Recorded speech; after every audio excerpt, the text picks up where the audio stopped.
Alexander, ಆಚಾರ್ಯ. ನನ್ನನ್ನು ಬಲವಂತ ಮಾಡಬೇಡ. ನಾವು ಹೋಗುತ್ತೇವೆ. ನಮ್ಮ ಜನ್ಮಭೂಮಿಯು ವೃದ್ಧಾವದಲ್ಲಿ ನಮ್ಮನ್ನು ಕರೆಯುತ್ತಿದೆ.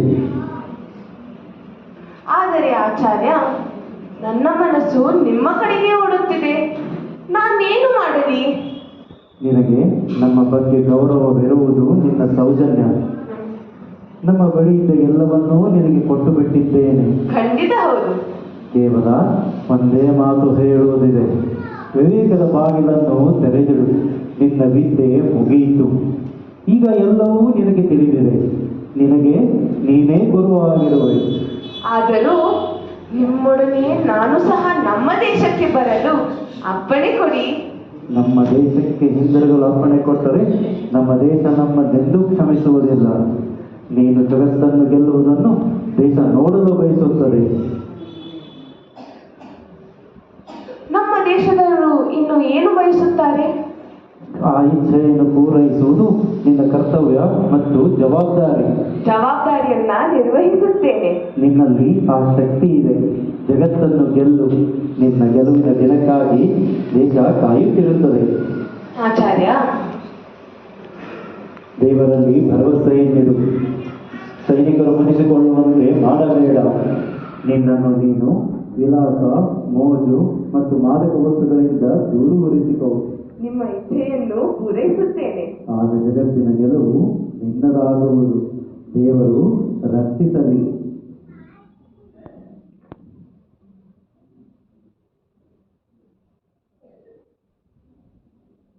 ಸಲುಕಸ್, ನೀನು ನಮ್ಮ ಸೇನಾಧಿಪತ್ಯ. ನಾವು ಹಿಂದೂಸ್ತಾನದ ಮೇಲೆ ಮುತ್ತಿಗೆ ಹಾಕೋಣ.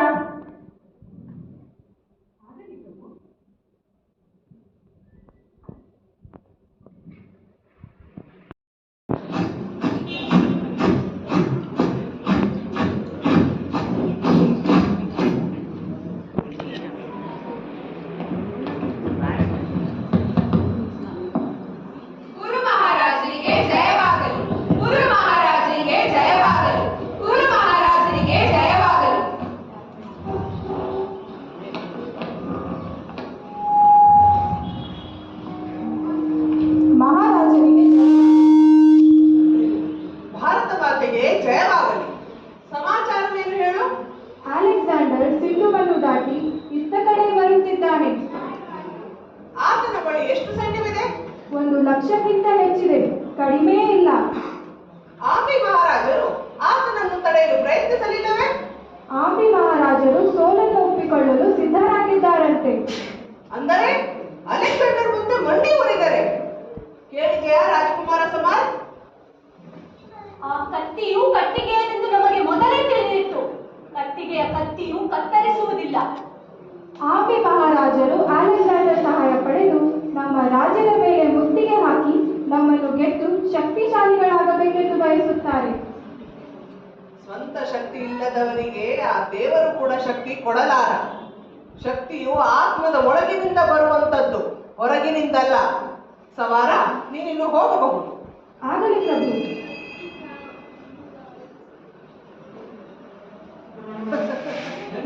ಏಕೆ ಬುದ್ಧಿ ಚಂದ ಮಂತ್ರಿಗಳೇ, ನೀವೇಕೆ ಗಾಬರಿಯಾಗುವಿರಿ? ವೀರರು ಗಾಬರಿಯಾಗುವುದಾಗಲಿ ಚಿಂತೆ ಮಾಡುವುದಾಗಲಿ ಮಹಾಪಾಪ. ನಾನು ಗಾಬರಿಯಾಗುತ್ತಿಲ್ಲ ಮಹಾರಾಜ. ಮನೆಯ ಬಾಗಿಲುಗಳೇ ಕಳ್ಳರ ಜೊತೆ ಸೇರಿಕೊಂಡರೆ ಮನೆಯ ಪಾಡೇನೆಂದು ಯೋಚಿಸುತ್ತಿದ್ದೇನೆ ಅಷ್ಟೇ. ಮನೆಯ ಒಳಗಿನ ಬಾಗಿಲುಗಳು ಗಟ್ಟಿಯಾಗಿದ್ದರೆ ನಮಗೇನೂ ತೊಂದರೆ ಆಗುವುದಿಲ್ಲ. ಮನೆಯ ಒಳಗಿನ ಬಾಗಿಲುಗಳು ಭದ್ರವಾಗಿದೆ ಅಪ್ಪಾಜಿ. ನೀವು ನಮ್ಮ ಮೇಲೆ ವಿಶ್ವಾಸವಿಡಿ. ನಾವು ಸಾಹಸಿಗರು. ನಾವು ಗೆದ್ದೇ ಗೆಲ್ಲುತ್ತೇವೆ.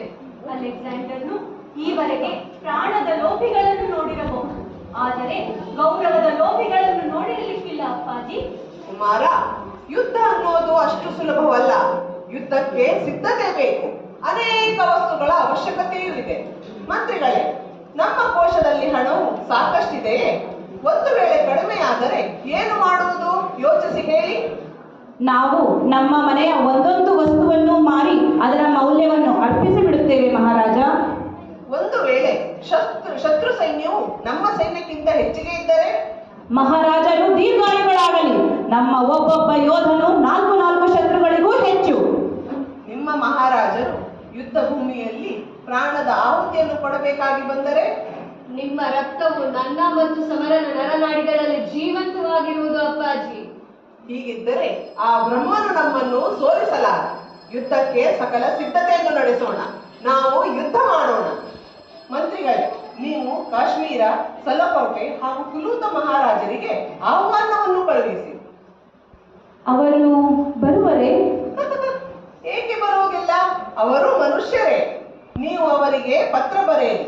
ಪತ್ರದಲ್ಲಿ ನಮ್ಮ ದೇಶದ ಮೇಲೆ ಹೊರಗಿನವರು ಆಕ್ರಮಣ ಮಾಡಿದ್ದಾರೆ. ಇಂತಹ ಸಮಯದಲ್ಲಿ ನಾವೆಲ್ಲ ಒಗ್ಗಟ್ಟಿನಿಂದ ಅವರನ್ನು ಓಡಿಸದಿದ್ದರೆ ನಮ್ಮ ಮುಂದಿನ ಸಂತತಿಯು ನಮ್ಮನ್ನು ಹೇಡಿಗಳೆಂದು ಹೇಳುವರು ಎಂದು ಬರೆಯಿರಿ. ವಿದೇಶಿ ರಾಜರುಗಳು ನಮ್ಮನ್ನು ಆಳುವರು ಎಂದು ಬರೆಯಿರಿ. ಆಗಲಿ ಮಹಾರಾಜ.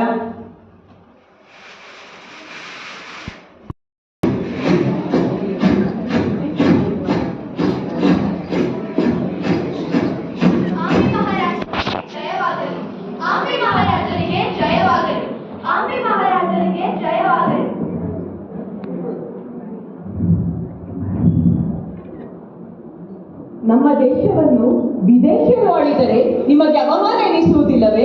ಪ್ರಾರ್ಥನಾ, ನೀನು ನಮ್ಮ ತಂಗಿ, ನೆನಪಿರಲಿ. ನೀವು ತಕ್ಷಶಿಲೆಯ ಆಂಬಿ ಮಹಾರಾಜರು. ನೀವು ನಿಮ್ಮ ದೇಶವನ್ನು ಕಾಪಾಡಿಕೊಳ್ಳಬೇಕು. ನಾನು ಕಂಡೆತ್ತಿದ್ದೇವೆ, ನಿನಗೇಕೆ ಅರ್ಥವಾಗುತ್ತಿಲ್ಲ? ನಾವು ಮಾಡುತ್ತಿರುವುದೆಲ್ಲವೂ ನಮ್ಮ ದೇಶಕ್ಕಾಗಿಯೇ. ನೀವು ನಿಮಗೆ ಏಕೆ ಮೋಸ ಮಾಡಿಕೊಳ್ಳುವಿರಿ? ನಿಮಗೆ ನಿಮ್ಮ ಸುಖ ಮತ್ತು ಪ್ರಾಣವೇ ಮುಖ್ಯ. ಸುಖವನ್ನು ಬಯಸುವವರು ಸ್ವಾರ್ಥಿಗಳು. ದೇಶ ಮತ್ತು ಧರ್ಮಕ್ಕಾಗಿ ನೀವೇನು ಮಾಡುತ್ತಿಲ್ಲ. ಏನು ಮಾಡುತ್ತಿಲ್ಲ? ಹಾಗಾದ್ರೆ ನೀನೇ ಹೇಳು, ನಾನು ಏನು ಮಾಡಬೇಕೆಂದು. ದೇಶಕ್ಕೆ ಸಂಕಟ ಒದಗಿದೆ. ಕುರು ಮಹಾರಾಜರ ಜೊತೆ ಸೇರಿ ಅಲೆಕ್ಸಾಂಡರ್ನ ಎದುರಿಸಿ ಭಾರತದ ಸ್ವಾತಂತ್ರ್ಯವನ್ನು ಕಾಪಾಡುವುದು ಎಲ್ಲಕ್ಕಿಂತ ದೊಡ್ಡ ಕರ್ತವ್ಯ. ಗುರುವಿನೊಡನೆ ಸೇರುವುದು ಅಸಂಭವ. ಹಾಗಾಗುವ ನಮ್ಮ ಶತ್ರು. ಹಾಗಾದರೆ ಅಲೆಕ್ಸಾಂಡರ್ ಜೊತೆ ಸೇರಿ ಕುರು ಮಹಾರಾಜರ ತಲೆ ಕತ್ತರಿಸಿ ಭಾರತ ದೇಶವನ್ನು ಗುಲಾಮ ದೇಶವನ್ನಾಗಿ ಮಾಡಿ. ನಿನಗೇಕೆ ಆ ಕುರುವಿನಲ್ಲಿ ಅಷ್ಟೊಂದು ಗೌರವ? ಏಕೆಂದರೆ ಅವರು ವೀರರು, ಪರಾಕ್ರಮಿ.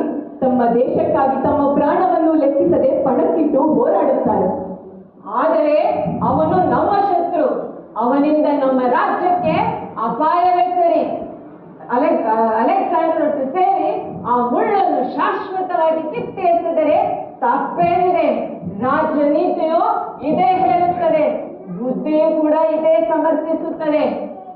ಅಣ್ಣ, ನಾನೊಂದು ಕತೆ ಹೇಳುವೆ, ಕೇಳಲು ಇಚ್ಛಿಸುವೆಯಾ? ಕತೆ? ನಾವು ಯಾವ ಕತೆ ಕೇಳಲು ಬಯಸುವುದಿಲ್ಲ. ಕತೆ ಬಹಳ ಸ್ವಾರಸ್ಯವಾಗಿದೆ. ಹೇಳು, ಅದೇ ಹೇಳುತ್ತೀಯ, ಕೇಳಿಯೇ ಬಿಡೋಣ. ಒಮ್ಮೆ ಕಾಡಿನಲ್ಲಿ ಕುದುರೆ ಮತ್ತು ಸಿಂಹದ ನಡುವೆ ಯುದ್ಧವಾಯಿತು. ಕುದುರೆ ಬಲಹೀನವಾಗಿತ್ತು, ಸಿಂಹ ಬಲಶಾಲಿಯಾಗಿತ್ತು. ಕುದುರೆ ಹೇಗಾದರೂ ಮಾಡಿ ಗೆಲ್ಲಬೇಕೆಂದು ಯೋಚಿಸುತ್ತಿತ್ತು. ಒಮ್ಮೆ ಮನುಷ್ಯನೊಬ್ಬ ಮುಂದೆ ಬಂದು ತಾನು ಸಹಾಯ ಮಾಡುತ್ತೇನೆಂದು ನನ್ನನ್ನು ನಿನ್ನ ಬೆನ್ನ ಮೇಲೆ ಕೂರಿಸಿಕೋ ಎಂದ. ಕುದುರೆ ಆತನನ್ನು ತನ್ನ ಬೆನ್ನ ಮೇಲೆ ಏರಿಸಿಕೊಂಡಿತು. ಇದನ್ನೆಲ್ಲ ನೋಡುತ್ತಿದ್ದ ನರಿ ಹೇಳಿತು, ಮೂರ್ಖ ಕುದುರೆ, ನೀನು ಮೊದಲೇ ಸೋತು ಹೋದೆ. ನೀನು ಮನುಷ್ಯನಿಗೆ ದಾಸ, ಆದರೆ ಸಿಂಹ ಕಾಡಿನ ರಾಜನೇ. ಇದರ ಅರ್ಥ ನಾನು ಕುದುರೆ ಎಂದೆ? ನೀನು ಸರಿಯಾಗಿ ಅರ್ಥ ಮಾಡಿಕೊಂಡಿರುವೆ. ನೀನು ಏನು ಹೇಳುತ್ತಿರುವುದರಿಂದ ನಿನಗೆ ತಿಳಿದಿದೆಯಾ? ನೀವು ಭಾರತ ದೇಶ ಮತ್ತು ದೇಶದ ಹಿತವನ್ನು ಮಾರಲು ಸಿದ್ಧರಾಗಿದ್ದೀರಿ ಎಂದು ಹೇಳುತ್ತಿದ್ದೇನೆ. ಆದ್ದರಿಂದ ಇಂದಿನಿಂದ ನಾನು ನಿಮಗೆ ತಂಗಿಯೂ ಅಲ್ಲ, ನೀವು ನನಗೆ ಅಣ್ಣನೂ ಅಲ್ಲ. ಇನ್ನು ಮುಂದೆ ಈ ನಿಮ್ಮ ಮನೆ ನನ್ನ ಮನೆಯಲ್ಲ. ನಿಮ್ಮ ಸೋಲು ಗೆಲುವು ನನ್ನದಲ್ಲ. ನಮಸ್ಕಾರ. ಹೋಗುವೆಯಾ? ಹೋಗುವುದಾದರೆ ಎಲ್ಲಿ ಅಂತ ಒಮ್ಮೆ ಯೋಚಿಸುವೆಯಾ ನೀನು? ನಿಮ್ಮಂತಹ ಹೇಡಿಗಳ ನೆರಳು ಸೋಕದಂತಿರುವ ಕಡೆಗೆ ಹೋಗುವೆ. ಭಾರತ ದೇಶದಲ್ಲಿ ಅಂತ ಸ್ಥಳಗಳಿಗೆ ಕೊರತೆ ಏನಿಲ್ಲ. ಅಂದರೆ ಆ ಕುರುವಿನ ಬಳಿ ಹೋಗುವೆಯಾ? ಕುರು ಮಹಾರಾಜರ ಬಳಿ ಹೋಗುವುದು ಪಾಪವೇನಲ್ಲ. ಸ್ವಂತ ಅಣ್ಣನನ್ನು ಬಿಟ್ಟು ಆ ಅಣ್ಣನ ಶತ್ರುವಿನ ಬಳಿ ಹೋಗುವೆಯಲ್ಲ, ನಿನಗೆ ನಾಚಿಕೆ ಆಗುವುದಿಲ್ಲವೇ? ಭಾರತದ ಶತ್ರು ಅಲೆಕ್ಸಾಂಡರ್ ಬಳಿ ಹೋಗಲು ಅಣ್ಣನಿಗೆ ನಾಚಿಕೆ ಆಗದಿರುವಾಗ ಭಾರತದ ವೀರ ಕುರೂರವರ ಬಳಿ ಹೋಗಲು ನನಗೇಕೆ ನಾಚಿಕೆ? ನೀವು ಭಾರತವನ್ನು ಪರಾಧೀನಗೊಳಿಸಲು ಪ್ರಯತ್ನಿಸಿ. ನಾನು ಭಾರತ ದೇಶವನ್ನು ಸ್ವತಂತ್ರವಾಗಿಡಲು ಪ್ರಯತ್ನಿಸುತ್ತೇನೆ. ತಂಗಿ ಸೋಲ್ವನು ಅಥವಾ ಅಣ್ಣ ಸೋಲ್ವನು ನೋಡಿಯೇ ಬಿಡುತ್ತೇನೆ. ಸರಿ ಸರಿ, ನೋಡಿಯೇ ಬಿಡೋಣ.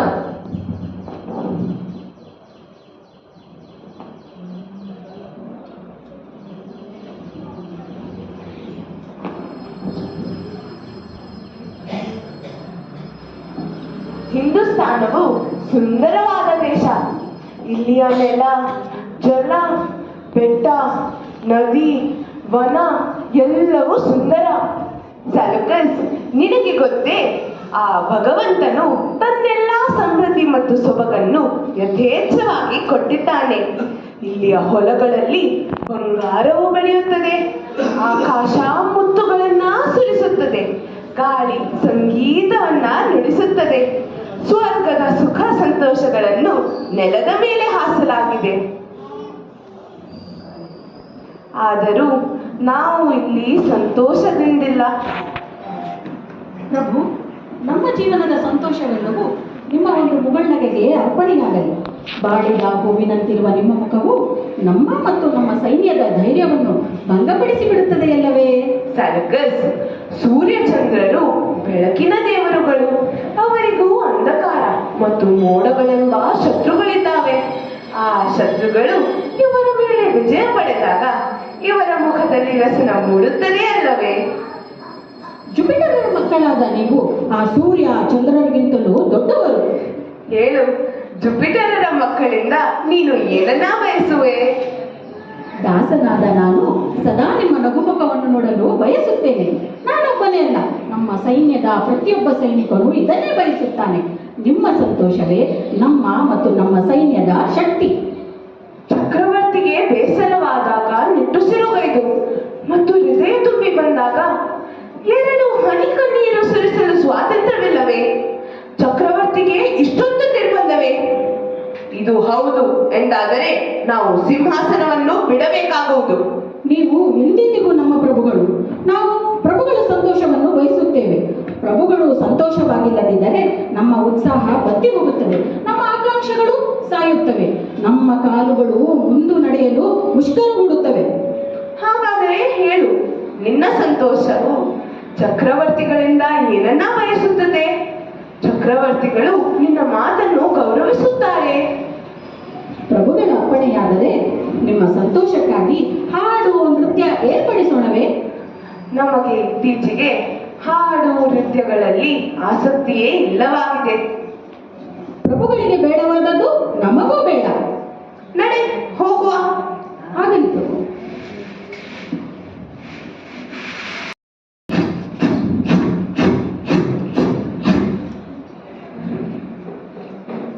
ಕುರು ಮಹಾರಾಜರಿಗೆ ಜಯವಾಗಲಿ, ಕುರು ಮಹಾರಾಜರಿಗೆ ಜಯವಾಗಲಿ, ಕುರು ಮಹಾರಾಜರಿಗೆ ಜಯವಾಗಲಿ.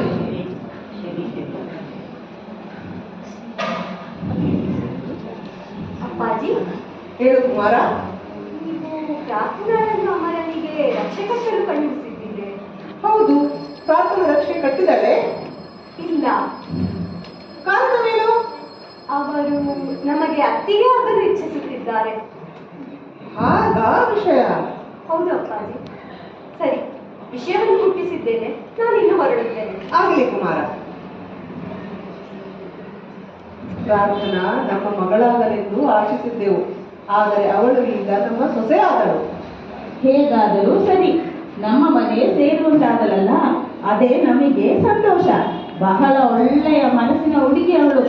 ಅವಳ ನರನಾಡಿಯಲ್ಲಿ ದೇಶಭಕ್ತಿ ತುಂಬಿದೆ. ಇಲ್ಲದಿದ್ದರೆ ಸ್ವಂತ ಅಣ್ಣನನ್ನು ಬಿಟ್ಟು ನಮ್ಮಲ್ಲಿಗೆ ಏಕೆ ಬರುತ್ತಿದ್ದಳು? ನಿಮ್ಮ ಮಾತು ನಿಜ. ಮಹಾರಾಜರಿಗೆ ಜಯವಾಗಲಿ. ಸಮಾಚಾರವೇನು ಹೇಳು? ಪರ್ಷಿಯಾ ದೇಶದ ಹೆಣ್ಣು ಮಗಳೊಬ್ಬಳು ತಮ್ಮ ಭೇಟಿಗಾಗಿ ಹೊರಗೆ ನಿಂತು ಒಳಗೆ ಬರಲು ತಮ್ಮ ಅನುಮತಿಯನ್ನು ಕೋರುತ್ತಿದ್ದಾಳೆ. ಪರ್ಷಿಯಾ ದೇಶದವಳೆ? ಬರಮಾಡು. ಆಗಲಿ ಪ್ರಭು. ನಾನು ಹೋಗಲೇ? ಆ ಹೆಣ್ಣು ಹೇಳಬೇಕಾದದ್ದನ್ನು ನನ್ನ ಎದುರಿಗೆ ಹೇಳುವಳೋ ಇಲ್ಲವೋ? ಆಗಲಿ ಮಹಾರಾಣಿ, ತಾವಿನ್ನು ಹೊರಡಬಹುದು.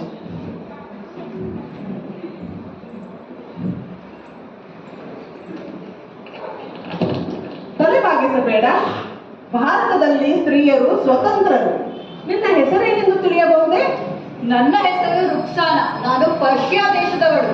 ನನ್ನ ದೇಶದಲ್ಲಿ ಮಹಾರಾಜರಿಗೆ ಪ್ರತಿಯೊಬ್ಬರೂ ತಲೆಬಾಗುತ್ತಾರೆ. ನಮ್ಮ ಮಿತ್ರನಾಗಿದ್ದ ದಾರ ರಾಜ್ಯವನ್ನಾಳುತ್ತಿದ್ದ ದೇಶದ ಹೆಣ್ಣು ಮಗಳು ನೀನು. ನಿನಗೆ ನಮ್ಮ ದೇಶಕ್ಕೆ ಸ್ವಾಗತಿಸುತ್ತೇವೆ. ನಮ್ಮಿಂದ ಏನಾಗಬೇಕಾಗಿತ್ತು? ನಾನು ತಮಗಾಗಿ ಒಂದು ಉಡುಗೊರೆಯನ್ನು ತಂದಿದ್ದೇನೆ. ನಿನ್ನ ಉಡುಗೊರೆಯನ್ನು ಸಂತೋಷದಿಂದ ಸ್ವೀಕರಿಸುತ್ತೇವೆ. ನಿಮ್ಮ ಶುಭ ಹಸ್ತಗಳನ್ನು ನನಗೆ ಕೊಡಿ. ಶುಭ ಹಸ್ತಗಳೇ, ತೆಗೆದು. ನೀವು ರಕ್ಷೆಗೆ ಹೆದರುವಿರಾ? ಇಲ್ಲ, ಯೋಚಿಸುತ್ತೇವೆ. ಇದರಲ್ಲಿ ಯೋಚಿಸುವುದೇನಿದೆ? ಅಣ್ಣ ತಂಗಿಯರಾಗುವುದು ಬಹಳ ಸುಲಭ, ಆದರೆ ಈ ಸಂಬಂಧವನ್ನು ನಿಭಾಯಿಸುವುದು ಅಷ್ಟು ಸುಲಭವಲ್ಲ. ನಾನು ನನ್ನ ದೇಶದಿಂದ ಹಿಂದೂಸ್ತಾನದ ಮಹಾರಾಜ ಪುರೂರವರನ್ನು ಅಣ್ಣನನ್ನಾಗಿ ಮಾಡಿಕೊಳ್ಳಲೆಂದೇ ನಿಮಗಾಗಿ ಈ ಉಡುಗೊರೆಯನ್ನು ತಂದಿದ್ದೇನೆ. ಹಾಗಾದರೆ ಕಟ್ಟಿಬಿಡು.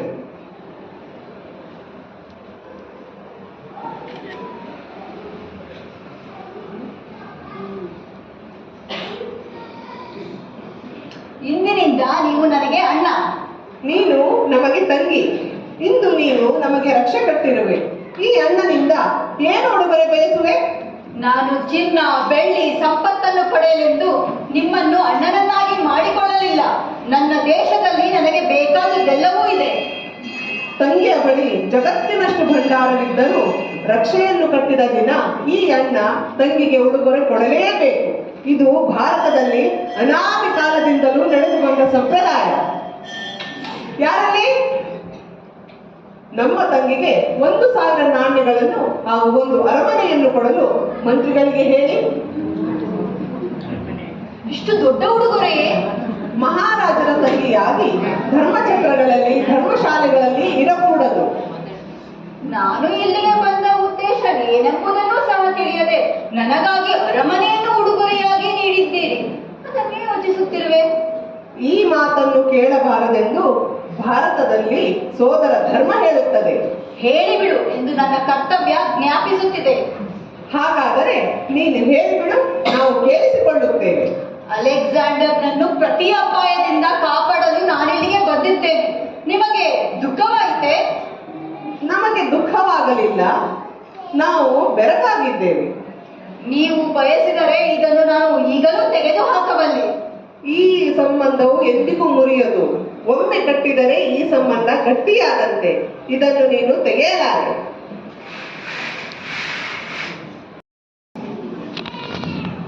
ರಾಜರುಗಳೇ, ಹೋರಾಡುವವರನ್ನು ನಾವು ಗೌರವಿಸುತ್ತೇವೆ. ದೇಶಕ್ಕಾಗಿ ಪ್ರಾಣ ತ್ಯಾಗ ಮಾಡುವವರನ್ನು ನಾವು ಪೂಜಿಸುತ್ತೇವೆ. ರಾಜರುಗಳೇ, ಇಂದು ವೀರರ ಪರೀಕ್ಷಾ ಸಮಯ ಬಂದಿದೆ. ಅಂದರೆ ಅಲೆಕ್ಸಾಂಡರ್ ನಮ್ಮನ್ನು ಹೇಡಿಗಳೆಂದು ನಮ್ಮ ಮೇಲೆ ಆಕ್ರಮಣ ಮಾಡಿದ್ದಾರೆ. ಆಕ್ರಮಣಕ್ಕೆ ಕಾರಣವೇ ಎಂದು ಅವರು ಹೇಳುತ್ತಾರೆ. ಅಭಿಸಾರ ರಾಜರೇ, ಇಡೀ ಜಗತ್ತು ತನ್ನ ಕಾಲಿಗೆ ತಲೆಬಾಗುವುದನ್ನು ನೋಡಬೇಕೆಂದು ಬಯಸುತ್ತಾನೆ ಎಂದು ಹೇಳುತ್ತಾರೆ. ಯಾವ ದೇಶವು ತಲೆಬಾಗುವುದಿಲ್ಲವೆಂದು ತಿರಸ್ಕರಿಸಿದರೆ? ಯಾವ ದೇಶವು ಅವರಿಗೆ ತಲೆಬಾಗುವುದಿಲ್ಲವೋ ಅವರ ಹೇಳಿಕೆಯ ಪ್ರಕಾರ ಅಂತಹ ರಾಜ್ಯಗಳು ಬದುಕುಳಿಯುವುದಿಲ್ಲವಂತೆ. ತಲೆ ಎತ್ತಿ ಬಾಳಬೇಕೆಂಬ ದೇಶಗಳು ನಾಶಗೊಳಿಸುವುದೇ ಅವರ ಧ್ಯೇಯ. ಈವರೆಗೆ ಜಗತ್ತಿನ ಅನೇಕ ರಾಜ್ಯಗಳನ್ನು ವಶಪಡಿಸಿಕೊಂಡಿದ್ದಾರೆ. ಈಗ ಭಾರತವನ್ನು ಗೆಲ್ಲಲು ಮುಂದಾಗಿದ್ದಾರೆ. ನಮ್ಮ ವಿಚಾರದಲ್ಲಿ ಶೌರ್ಯ ಮತ್ತು ಮಾನವು ಕೇವಲ ಒಬ್ಬ ಮನುಷ್ಯನಿಗಾಗಿ ಹುಟ್ಟಿಲ್ಲ. ನಮ್ಮನ್ನು ಬೆದರಿಸಲು ಅವರಿಗೆ ಏನು ಅಧಿಕಾರವಿದೆ? ಕುಲೂತ ರಾಜರೇ, ನಿಮಗೇನು ಇಷ್ಟ? ಸೋಲಿನ ಜೀವನವೋ ಅಥವಾ ಗೌರವದ ಮರಣವೋ? ನಮಗೆ ಗೆಲುವಿನ ಜೀವನವೇ ಇಷ್ಟ. ನಾವು ಹೋರಾಡೋಣ, ನಾವು ಗೆಲ್ಲೋಣ, ನಾವು ಗೆಲ್ಲೋಣ. ಆದರೆ ಶತ್ರುಗಳನ್ನು ಬಲಹೀನರೆಂದು ತಿಳಿದುಕೊಳ್ಳುವುದು ತಪ್ಪಾಗುವುದು. ಏಕೆಂದರೆ ಅಲೆಕ್ಸಾಂಡರ್ನಿಗೆ ಈವರೆಗೆ ಗೆಲುವು ಮಾತ್ರ ತಿಳಿದಿದೆ, ಸೋಲು ತಿಳಿದಿಲ್ಲ. ನಾವು ಸೋಲಿನ ರುಚಿ ತೋರಿಸೋಣ. ಭಾರತದ ಕಡೆ ಇನ್ನೊಮ್ಮೆ ಕಣ್ಣೆತ್ತಿಯೂ ಕೂಡ ನೋಡಬಾರದು. ಅಂತಹ ಶಿಕ್ಷೆಯನ್ನು ನಾವು ಕೊಡೋಣ. ಭಾರತ ಮಾತೆಗೆ ಜಯವಾಗಲಿ, ಭಾರತ ಮಾತೆಗೆ ಜಯವಾಗಲಿ, ಭಾರತ ಮಾತೆಗೆ ಜಯವಾಗಲಿ. ಪುರುರಾಜರೇ, ನೀವು ನಮ್ಮ ಅಭಿಪ್ರಾಯವನ್ನು ಕೇಳಿದ್ದೀರಿ, ನಿಮ್ಮ ವಿಚಾರವನ್ನು ತಿಳಿಸಲೇ ಇಲ್ಲ. ಒಬ್ಬ ವ್ಯಕ್ತಿ ಇಡೀ ಜಗತ್ತಿನ ಸುಖ ಶಾಂತಿ ಹಾಗೂ ನೆಮ್ಮದಿಗೆ ಭಂಗವನ್ನು ಉಂಟು ಮಾಡಿದರೆ ಅವನನ್ನು ಎದುರಿಸುವುದು ಮನುಷ್ಯ ಧರ್ಮ. ನಾವು ಮನುಷ್ಯರು. ಅರ್ಥವಾಯಿತೆಂದು ಭಾವಿಸುವೆ. ನೀವು ನಮ್ಮ ಮನಸ್ಸಿನ ಮಾತುಗಳನ್ನೇ ಹೇಳಿದ್ದೀರಿ. ಹಾಗಾದರೆ ಇಂದು ನಾವು ಪರಸ್ಪರ ದೋಷಾರೋಪಣೆ ಮಾಡದಿರೋಣ. ಒಗ್ಗಟ್ಟಿನಿಂದ ಕೆಚ್ಚೆದೆಯಿಂದ ಶತ್ರುಗಳನ್ನು ಎದುರಿಸೋಣ. ನಮಗೆ ನೆಮ್ಮದಿಯ ಜೀವನ ಬೇಕು. ಭಾರತ ಮಾತೆಗೆ ಜಯವಾಗಲಿ, ಭಾರತ ಮಾತೆಗೆ ಜಯವಾಗಲಿ, ಭಾರತ ಮಾತೆಗೆ ಜಯವಾಗಲಿ, ಭಾರತ ಮಾತೆಗೆ ಜಯವಾಗಲಿ, ಭಾರತ ಮಾತೆಗೆ ಜಯವಾಗಲಿ, ಭಾರತ ಮಾತೆಗೆ ಜಯವಾಗಲಿ.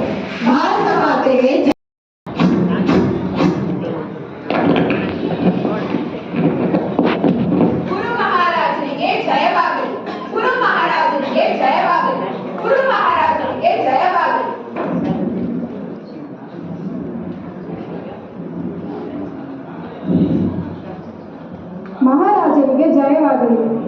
ವಿಷಯವೇನು ತಿಳಿಸು. ಅಲೆಕ್ಸಾಂಡರ್ ರಾಜರ ರಾಜದೂತನು ತಮಗಾಗಿ ಒಂದು ಸಂದೇಶವನ್ನು ತಂದಿದ್ದು ಒಳಗೆ ಬರಲು ಅನುಮತಿಯನ್ನು ಕೋರುತ್ತಿದ್ದಾನೆ. ಬರಮಾಡು. ಆಗಲಿ ಪ್ರಭು.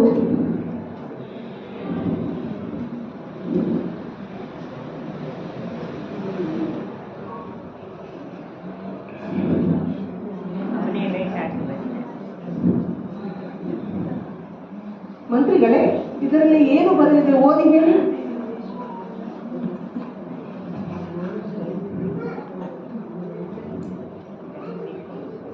ವೀರ ಅಲೆಕ್ಸಾಂಡರ್ ಕಡೆಯಿಂದ ಪುರೂರವರಿಗೆ ತಾವು ಕ್ಷೇಮವೆಂದು ಭಾವಿಸಿದ್ದೇವೆ. ಜುಪಿಟರರ ಮಗ ಅಲೆಕ್ಸಾಂಡರ್ ಜಗತ್ತನ್ನು ಗೆಲ್ಲಲು ತಮ್ಮ ದೇಶದಿಂದ ಹೊರಟಿದ್ದಾರೆಂಬುದನ್ನು ಮಹಾರಾಜರು ತಿಳಿಯಬೇಕು. ನಿರಪರಾಧಿಗಳ ರಕ್ತವನ್ನು ಹರಿಸಲು ಅವರ ಮೃದು ಹೃದಯ ನಿಶ್ಚಯವಾಗಿ ಬಯಸುವುದಿಲ್ಲ. ಆದ್ದರಿಂದ ಮಹಾರಾಜ ಆಂಬಿ ಮತ್ತು ಅವರ ಗೆಳೆಯರು ನಮಗೆ ತಲೆಬಾಗಿ ತಮ್ಮ ಬುದ್ಧಿವಂತಿಕೆಯನ್ನು ಪ್ರಮಾಣೀಕರಿಸಿದ್ದಾರೆ ಮತ್ತು ತಮ್ಮ ಆಡಳಿತದ ಗೌರವವನ್ನು ಉಳಿಸಿಕೊಂಡಿದ್ದಾರೆ. ಅದರಂತೆ ನೀವೂ ಸಹ ನಮ್ಮನ್ನು ವಿಜಯ ಎಂದು ಒಪ್ಪಿದರೆ ನಿಮ್ಮ ಪದವಿ, ಅಧಿಕಾರ, ಪ್ರಾಂತ್ಯಗಳು ಹೀಗೆಯೇ ಸ್ಥಿರವಾಗಿ ಇರುವುದು. ನೀವು ಕೇವಲ 200 ಆನೆಗಳು, 2000 ಹಿಂದೂಸ್ತಾನದ ಕತ್ತಿಗಳು ಮತ್ತು ಬಂಗಾರದ 20,000 ಮೊಟ್ಟೆಗಳನ್ನು ಪ್ರತಿ ವರ್ಷವೂ ಕಾಣಿಕೆಯಾಗಿ ಕೊಡಬೇಕು. ಜುಪಿಟರ್ ಮಕ್ಕಳು ಇನ್ನೇನು ಬರೆದಿದ್ದಾರೆ ಓದಿ ಹೇಳಿ. ನಿಮ್ಮ ರಾಜ್ಯಕ್ಕೆ ಯಾವ ತೊಂದರೆಯನ್ನೂ ಮಾಡುವುದಿಲ್ಲ. ಒಂದು ವೇಳೆ ಬೇರೆ ದೇಶ ನಿಮ್ಮ ದೇಶದ ಮೇಲೆ ಮುತ್ತಿಗೆ ಹಾಕಿದರೆ ನಮ್ಮ ಸೈನ್ಯವು ನಿಮಗೆ ಸಹಾಯ ಮಾಡುತ್ತದೆ ಎಂದು ಬರೆಯಲಾಗಿದೆ ಮಹಾರಾಜ. ರಾಜದೂತರೇ, ನಿಮ್ಮ ಮಹಾರಾಜರು ಈವರೆಗೆ ಬರೀ ಹಿಂದೂಸ್ತಾನದ ಕತ್ತಿಗಳನ್ನಷ್ಟೇ ನೋಡಿದ್ದಾರೆ. ಆದರೆ ಇನ್ನು ಮುಂದೆ ಹಿಂದೂಸ್ತಾನದ ಕತ್ತಿಗಳ ಶಬ್ದವನ್ನು ಕೇಳಲು ಸಿದ್ಧರಾಗೆಂದು ನಿಮ್ಮ ಮಹಾರಾಜರಿಗೆ ಹೋಗಿ ಹೇಳಿ. ನಮ್ಮ ಪ್ರಭುಗಳು ನಿಮ್ಮತ್ತ ಸ್ನೇಹದ ಹಸ್ತವನ್ನು ಚಾಚಿದ್ದಾರೆ. ಇದು ಸ್ನೇಹದ ಹಸ್ತವಲ್ಲ. ನಾವು ಗುಲಾಮರಂತೆ ಅವರೆದುರು ಮೊಣಕಾಲೂರಿ ಅವರ ಕೈಗಳನ್ನು ಚುಂಬಿಸಲು ಬಯಸುತ್ತಾರೆ. ಆದರೆ ಈ ಪುರು ಅನ್ಯರ ಶಿರವನ್ನು ತನ್ನೆದುರು ಬಾಗಿಸಿಕೊಳ್ಳುವುದನ್ನು ಕಲಿತಿದ್ದಾನೆ ಹೊರತು ಇನ್ನೊಬ್ಬರ ಎದುರಿಗೆ ತನ್ನ ಶಿರ ಎಂದಿಗೂ ಬಾಗುವುದಿಲ್ಲ. ನಮ್ಮ ಪ್ರಭುಗಳು ಸಮಯ ಬಂದಾಗ ಸಹಾಯವನ್ನು ಮಾಡುವರು. ಪುರು ಅನ್ಯರ ಸಹಾಯದೊಂದಿಗೆ ಕಟ್ಟಿದ ರಾಜ್ಯವು ಪುರು ರಾಜ್ಯವಾಗದು, ಅದು ಭಿಕ್ಷುಕರ ರಾಜ್ಯವಾಗುವುದು. ಹಾಗಾದರೆ ನಾನು ಹೋಗಿ ಏನು ಹೇಳಲಿ? ನಿಮ್ಮ ಮಹಾರಾಜರು ನಮಗೆ ಅವಮಾನ ಮಾಡಿದ್ದಾರೆ. ನಾವು ಇದಕ್ಕೆ ನಮ್ಮ ಕತ್ತಿಯಿಂದ ಉತ್ತರ ಕೊಡುತ್ತೇವೆ. ನಾವು ಮತ್ತೊಮ್ಮೆ ವಿನಯದಿಂದ ಭಿನ್ನವಿಸಿಕೊಳ್ಳ ಬಯಸುತ್ತೇವೆ. ನೀವು ಚೆನ್ನಾಗಿ ಯೋಚಿಸಿ. ಇದರ ಪರಿಣಾಮವೇನು ಗೊತ್ತೇ? ಯುದ್ಧ ಬಹಳ ಕೆಟ್ಟದ್ದು. ಯುದ್ಧದಲ್ಲಿ ಜನರು ಎಚ್ಚೆತ್ತುಕೊಳ್ಳುತ್ತಾರೆ, ಏರುತ್ತಾರೆ ಹಾಗೂ ಜೀವನದ ಮೈದಾನದಲ್ಲಿ ಮುನ್ನಡೆಯುತ್ತಾರೆ. ಬಲಹೀನರು ನಾಶವಾಗುತ್ತಾರೆ, ಮಣ್ಣು ಪಾಲಾಗುತ್ತಾರೆ. ತಮ್ಮನ್ನು ತಾವು ಉಳಿಸಿಕೊಳ್ಳಲು ತಲೆಬಾಗಿಸಬೇಕಾಗುವುದು. ರಾಜದೂತರೇ, ನೀವು ಹದ್ದು ಮೀರುತ್ತಿರುವಿರಿ. ಆದರೂ ನಾವು ನಿಮ್ಮನ್ನು ಕ್ಷಮಿಸುತ್ತೇವೆ. ನಿಮ್ಮನ್ನು ಒಂದು ಮಾತು ಕೇಳುತ್ತೇವೆ. ಇದೇ ಷರತ್ತುಗಳೊಂದಿಗೆ ನಾವು ನಿಮ್ಮ ಮಹಾರಾಜರ ಕಡೆಗೆ ಸ್ನೇಹದ ಹಸ್ತವನ್ನು ಚಾಚಿದರೆ ಅವರು ಗೌರವದಿಂದ ಸ್ವೀಕರಿಸುವರೋ ಅಥವಾ ದ್ವೇಷದಿಂದ ಕೊಡವೆ ಬಿಡುವರೋ? ನಮ್ಮ ಪ್ರಭುಗಳು ಜಗತ್ತನ್ನು ಗೆಲ್ಲಲು ಹುಟ್ಟಿದ್ದಾರೆ. ನಿಮ್ಮ ಸ್ನೇಹದ ಭಿಕ್ಷೆಯನ್ನು ಯಾಚಿಸಲು ಹುಟ್ಟಲಿಲ್ಲ. ಈ ಪುರು ಸಹ ತಮ್ಮ ರಾಜ್ಯದ ಧ್ವಜವನ್ನು ಎತ್ತರಕ್ಕೆ ಹಾರಿಸಲು ಹುಟ್ಟಿದ್ದಾನೆ ಹೊರತು ಅದನ್ನು ಮಣ್ಣು ಪಾಲು ಮಾಡಲು ಹುಟ್ಟಲಿಲ್ಲ. ಮಂತ್ರಿಗಳೇ, ಅಲೆಕ್ಸಾಂಡರ್ಗಾಗಿ ಈ ರಾಜದೂತರೊಡನೆ ರತ್ನಗಳಿಂದ ತುಂಬಿದ 10 ಚಿನ್ನದ ರೊಟ್ಟಿಗಳನ್ನು ಕೊಟ್ಟು ಕಳುಹಿಸಿ. ಏನು, ಬಂಗಾರದ ರೊಟ್ಟಿಗಳೇ? ಜನರಿಗೆ ಅಕ್ಕಿ, ಗೋಧಿ, ಜೋಳದ ಹಿಟ್ಟಿನಿಂದ ಮಾಡಿದ ರೊಟ್ಟಿಯ ಹಸಿವಿದ್ದರೆ ನಿಮ್ಮ ಮಹಾರಾಜರಿಗೆ ಚಿನ್ನ, ವಜ್ರ, ರತ್ನಗಳಿಂದ ಮಾಡಿದ ರೊಟ್ಟಿಯ ಹಸಿವು. ಇಲ್ಲದಿದ್ದರೆ ಅವರು ಈ ರೀತಿ ಜಗತ್ತಿನ ಸುಖ, ಶಾಂತಿ ಹಾಗೂ ನೆಮ್ಮದಿಯನ್ನು ಹಾಳು ಮಾಡುತ್ತಾ ತಿರುಗುತ್ತಿರಲಿಲ್ಲ. ಮಹಾರಾಜ, ನೀವು ನನ್ನ ಎದುರು ನಮ್ಮ ಪ್ರಭುಗಳನ್ನು ಅಗೌರವಿಸುತ್ತಿದ್ದೀರಿ. ಅವರೇ ಎದುರಿದ್ದಿದ್ದರೆ ನಿಮ್ಮಿಂದ ಇಂತಹ ಅಗೌರವದ ಮಾತು ಬರುತ್ತಿರಲಿಲ್ಲ. ನಾವು ಹೇಳುತ್ತಿರುವುದೆಲ್ಲ ನಿಮ್ಮ ಪ್ರಭುಗಳು ಅಲೆಕ್ಸಾಂಡರ್ ಎದುರಿಗೆ. ಏನಂದಿರಿ? ಅಲೆಕ್ಸಾಂಡರ್ ಎಂದಿರಾ? ನಮ್ಮ ಈ ರಾಜ ದರಬಾರಿನಲ್ಲಿ ಈಗ ಅಲೆಕ್ಸಾಂಡರ್ನ ರಾಜದೂತರಲ್ಲ, ಬದಲಿಗೆ ರಾಜದೂತರ ವೇಷದಲ್ಲಿ ಸ್ವತಃ ಅಲೆಕ್ಸಾಂಡರ್ ನಿಂತಿದ್ದಾರೆ ಎಂದು ನಾವು ಹೇಳಲು ಬಯಸುತ್ತೇವೆ. ಅಲೆಕ್ಸಾಂಡರಾ? ಹೌದು, ಖಂಡಿತವಾಗಿಯೂ. ಏಕೆ ನೀವು ನಿರಾಕರಿಸಬಲ್ಲಿರಾ? ಇಲ್ಲ, ನಾವು ನಿರಾಕರಿಸುವುದಿಲ್ಲ. ನಿಮ್ಮ ಬಳಿ ನೋಡುವಂತಹ ಕಣ್ಣುಗಳಿವೆ. ಆ ಕಣ್ಣುಗಳನ್ನ ನಾವು ಪ್ರಶಂಸಿಸುತ್ತೇವೆ. ನಮ್ಮ ಬಳಿ ಕತ್ತನ್ನು ಕತ್ತರಿಸುವಂತಹ ಕತ್ತಿಯೂ ಇದೆ. ನಾವು ಕತ್ತಿ ಬರೆಸಿಯನ್ನು ನೋಡಿದಾಗ ಅದನ್ನು ಸಹ ಮೆಚ್ಚುತ್ತೇವೆ. ಈಗ ನಮ್ಮನ್ನು ನಿಮ್ಮ ದರಬಾರಿಗೆ ಕರೆತಂದ ನಮ್ಮ ಸಾಹಸವನ್ನು ನೀವು ಹೊಗಳಬೇಕು. ಒಂದು ವೇಳೆ ನಿಮ್ಮ ಸಾಹಸವನ್ನು ಕಟ್ಟಿಹಾಕಿ ಬಂದಿಖಾನೆಗೆ ಹಾಕಿಬಿಟ್ಟರೆ ಆಗ ಪುರು ಮಹಾರಾಜರಲ್ಲಿ ಬುದ್ಧಿವಂತಿಕೆಯ ಕಣ್ಣುಗಳಿದ್ದವು.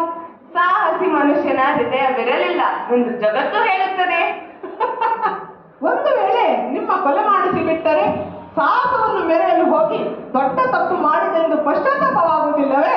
ನಮ್ಮನ್ನು ಕೊಲೆ ಮಾಡಿಸಿ ಜಗತ್ತಿನ ಒಬ್ಬ ಸಾಹಸಿಯನ್ನು ಕಳೆದುಕೊಂಡಿದ್ದೇವೆ ಎಂದು ನಿಮಗೆ ಪಶ್ಚಾತ್ತಾಪವಾಗುವುದು. ಇಡೀ ಜಗತ್ತಿನ ಸುಖ ಶಾಂತಿಗೆ ಬೆಂಕಿ ಇಡುತ್ತಿದ್ದೀರಿ. ಕೇವಲ ನಿಮ್ಮ ಸಂತೋಷಕ್ಕಾಗಿ ಅನೇಕ ಜೀವಗಳ ಬಲಿಯನ್ನು ಪಡೆಯುತ್ತಿದ್ದೀರಿ.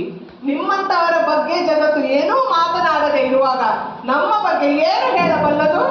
ರಾಜ ದರಬಾರಿಗೆ ಬಂದ ಅಲೆಕ್ಸಾಂಡರ್ ಅನ್ನು ಕೊಂದಿರಿ ಎಂದು ಜಗತ್ತು ಹೇಳುತ್ತದೆ. ನಿಮ್ಮ ಬಲಹೀನತೆ ಮತ್ತು ಹೇಡಿತನವನ್ನು ನಿಂದಿಸುತ್ತದೆ. ಓಹೋ, ಹಾಗಾದರೆ ನಿರ್ದೋಷಿಗಳನ್ನು ಲಕ್ಷಾಂತರ ನಿರ್ದೋಷಿಗಳನ್ನು ಕೊಂದ ನೀವು ಪರಾಕ್ರಮಿಯೋ, ವೀರರೋ? ಕುರು ತನ್ನ ದೇಶದ ಶತ್ರುಗಳೇ ಶಿಕ್ಷೆಯನ್ನು ವಿಧಿಸಿದರೆ ಇಡೀ ಜಗತ್ತು ಕೊಂಡಾಡುತ್ತದೆ. ನಮ್ಮ ದೇಶ ನಿಮಗೇನು ಕೆಡಕು ಮಾಡಿದೆ? ನಮ್ಮ ರಾಜ್ಯವನ್ನು ಏಕೆ ವಶಪಡಿಸಿಕೊಳ್ಳಲು ಬಯಸುವಿರಿ? ಯಾವ ಮಹಾರಾಜನು ತನ್ನ ದೇಶವನ್ನು ವಿಸ್ತಾರ ಮಾಡದೇ ಇರುವನು ಆತನ ಮಹಾರಾಜನೇ ಅಲ್ಲ. ಕೈಗೆ ಸಿಕ್ಕ ಶತ್ರುವನ್ನು ಬಿಡುವವನು ಏನು? ಒಬ್ಬರ ಮೇಲೆ ಇಷ್ಟೊಂದು ಮಂದಿ ಮುತ್ತಿಗೆ ಹಾಕುವುದು ಅನ್ಯಾಯ. ಇದು ನಿಮ್ಮ ಹಿಂದೂ ರಾಜ್ಯವು ಒಪ್ಪುವುದಿಲ್ಲ. ಚಿಕ್ಕ ಚಿಕ್ಕ ರಾಜ್ಯಗಳ ಮೇಲೆ ಮುತ್ತಿಗೆ ಹಾಕುವುದು ಯಾವ ರಾಜ್ಯ ತಾನೇ ಒಪ್ಪುವುದು? ನಿಮ್ಮ 1,20,000 ಸೈನಿಕರು ನಮ್ಮ ಕೇವಲ 30,000 ಸೈನಿಕರ ಮೇಲೆ ಮುತ್ತಿಗೆ ಹಾಕುವುದು ನ್ಯಾಯವೋ?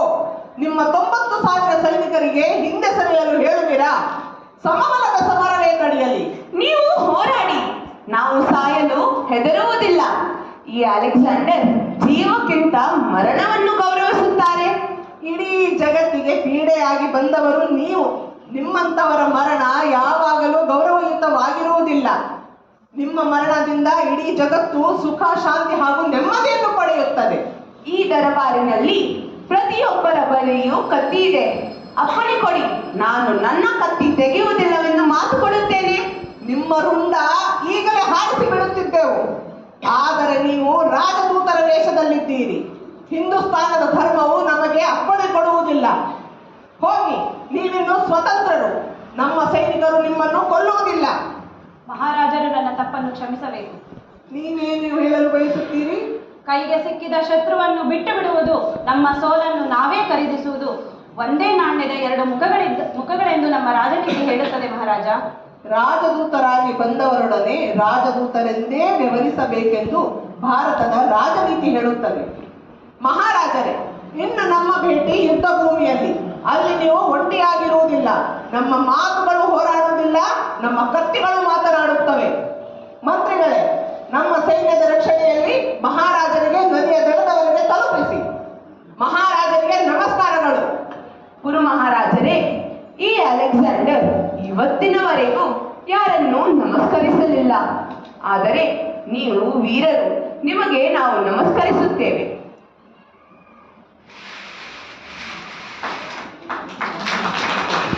ಪುರು ಮಹಾರಾಜರನ್ನು ನೋಡಿದೆವು, ಸಂತೋಷಪಟ್ಟೆವು.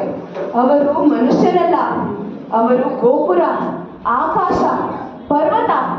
ಪುರು ತಲೆಬಾಗಲು ಹುಟ್ಟಲಿಲ್ಲ. ಪ್ರಭುಗಳು ಯಾವ ಶತ್ರುವನ್ನು ಹೀಗೆ ಹೊಗಳಿರಲಿಲ್ಲ. ನಾವು ಇದುವರೆಗೂ ಇಂತಹ ಶತ್ರುವನ್ನು ನೋಡಿರಲಿಲ್ಲ. ಪುರು ವೀರರೂ ಹೌದು, ವಿವೇಕಿ, ಸಜ್ಜನರೂ ಹೌದು. ಕೈಗೆ ಸಿಕ್ಕ ಶತ್ರುವನ್ನು ಕ್ಷಮಿಸಬಲ್ಲರೂ ಕೂಡ. ಈಗ ನಮಗೇನು ಅಪ್ಪಣೆ? ನಮ್ಮ ಸೈನಿಕರನ್ನು ಒಟ್ಟುಗೂಡಿಸಿ ಆಕಾಶವನ್ನು ಅಪ್ಪಳಿಸಲು, ಪರ್ವತವನ್ನು ಬಾಗಿಸಲು ನಿಶ್ಚಯಿಸಿದ್ದೇವೆ. ನಿಮ್ಮ ಅಪ್ಪಣೆಯನ್ನು ಪಾಲಿಸುತ್ತೇವೆ. ನಮ್ಮ ಸೈನಿಕರು ನಿಮಗಾಗಿ ತಮ್ಮ ಪ್ರಾಣವನ್ನು ಕೊಡಲು ಸಿದ್ಧರಿದ್ದಾರೆ. ಬಹಳ ಸಂತೋಷ. ಆದರೆ ನೆನಪಿರಲಿ, ಗುರುವಿನ ರಕ್ತವು ಬಿಸಿ, ಅವರ ಮಕ್ಕಳು ದೃಢಕಾಯರಾಗಿದ್ದಾರೆ. ಮಹಾರಾಜ, ನಿಮ್ಮ ಸಾಹಸದ ಎದುರು ಕುರುವು ನಿಲ್ಲಲಾರದೆಂದು ಸಂಪೂರ್ಣ ನಂಬಿಕೆ ನನಗಿದೆ. ಕುರುವು ಮಾತಿನಲ್ಲಿ ವೀರರು, ಕತ್ತಿಯಿಂದಲ್ಲ. ಆಮಿ ಮಹಾರಾಜರು ಪುರೂರವರನ್ನು ನೋಡಿಲ್ಲವೆಂದು ಕಾಣುತ್ತದೆ. ಕ್ಷಮಿಸಿ, ನಾನು ಕುರುವವರನ್ನು ನೋಡಿದ್ದೇನೆ. ನೀವು ನೋಡಿರಬಹುದು, ಆದರೆ ತಿಳಿದುಕೊಂಡಿಲ್ಲ. ಅವರನ್ನು ತಿಳಿಯಬೇಕಾದರೆ ನಮ್ಮಂತಹ ಬುದ್ಧಿ ಬೇಕು. ಕುರು ಪ್ರಾಣ ಬಿಡಬಲ್ಲರು, ಆದರೆ ಮರ್ಯಾದೆಯನ್ನು ಸ್ವಾಭಿಮಾನವನ್ನು ಎಂದೂ ಬಿಡಲಾರರು. ಕುರು ಪರಾಕ್ರಮಿಗಳು. ನಿಮ್ಮ ವೀರತನದ ಮುಂದೆ ಅವನ ಶೂರತನ ನಿಲ್ಲಬಹುದೇ? ನಿಮ್ಮ ಶಕ್ತಿ ನಮ್ಮ ಜೊತೆ ಇದ್ದರೆ ನಿಲ್ಲಲಾರದು. ನಾನು ಮತ್ತು ನನ್ನ ಸೈನ್ಯದ ಪ್ರತಿಯೊಬ್ಬ ವೀರರು ನಿಮ್ಮ ಜೊತೆ ಇರುತ್ತೇನೆಂದು ಭರವಸೆ ಕೊಡುತ್ತೇನೆ. ಗೆಲುವಿನ ನಂತರವೂ ನಮ್ಮ ಸಹಾಯ ಪೂರ್ಣವಾಗಿ ನಿಮಗೆ ದೊರಕುವುದೆಂದು ಮಾತು ಕೊಡುತ್ತೇನೆ. ನನಗೆ ನಿಮ್ಮ ಮೇಲೆ ಸಂಪೂರ್ಣ ನಂಬಿಕೆ ಇದೆ. ನಾನಿನ್ನು ಹೊರಡುತ್ತೇನೆ. ಆಗಲಿ.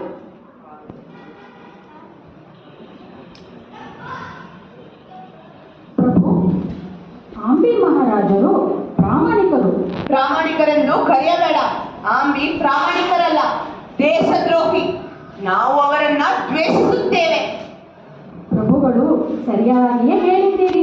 ನಮಗೆ ಅವರ ಅವಶ್ಯಕತೆ ಇದೆ, ಹಾಗಾಗಿ ಅವರನ್ನು ಹೊಗಳುತ್ತೇವೆ.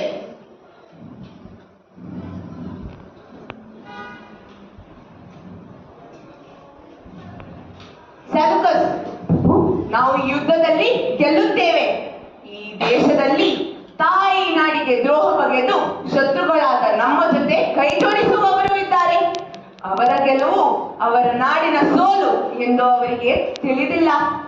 ತಮ್ಮ ಆತ್ಮವನ್ನು ಮಾರಿಕೊಳ್ಳುವ ಜನರಿವರು. ಇಂತಹವರಿಗೆ ಜಗತ್ತಿನಲ್ಲೂ ಗೌರವ ಸಿಗುವುದಿಲ್ಲ. ಕುರೂರವರಿಗೆ ದ್ರೋಹ ಬಗೆದ ಇವರಿಗೆ ಕೊನೆಗೂ ನೆಮ್ಮದಿ ಮರೀಚಿಕೆಯಾಗಿ ಉಳಿಯುವುದೆಂದು ತಿಳಿದಿಲ್ಲ. ನಡೆ, ಯುದ್ಧಕ್ಕೆ ಸಿದ್ಧತೆ ನಡೆಸು.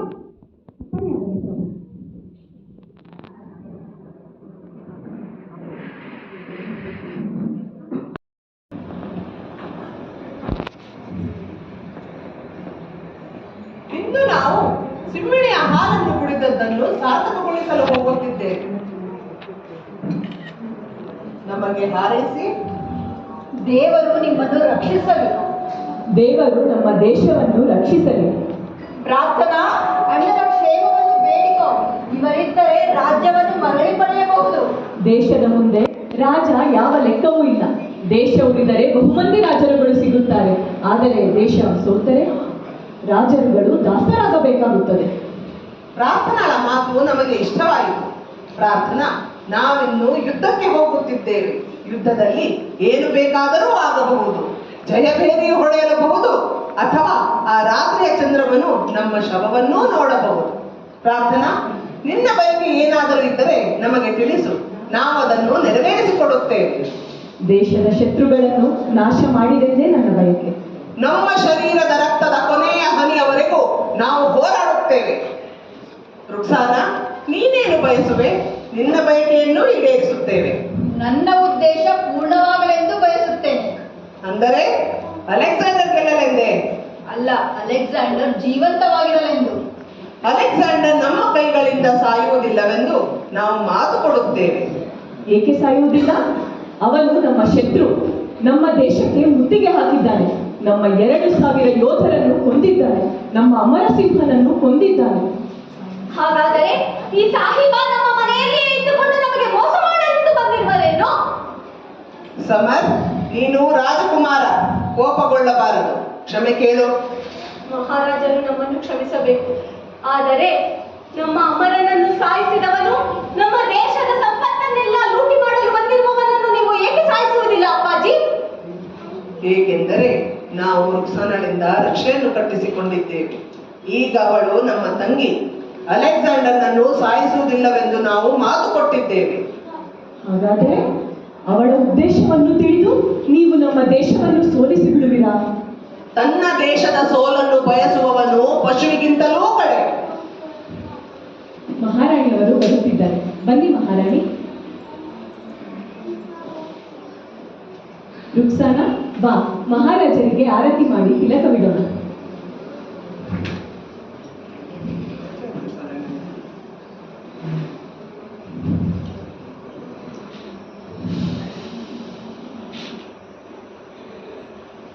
ವಿಜಯಶಾಲಿಯಾಗಿ ಬನ್ನಿ.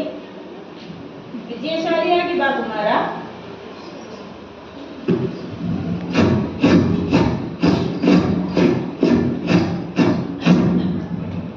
ವೀರರೇ, ನೀವು ವೀರಕಲಿಗಳ ಮಕ್ಕಳು.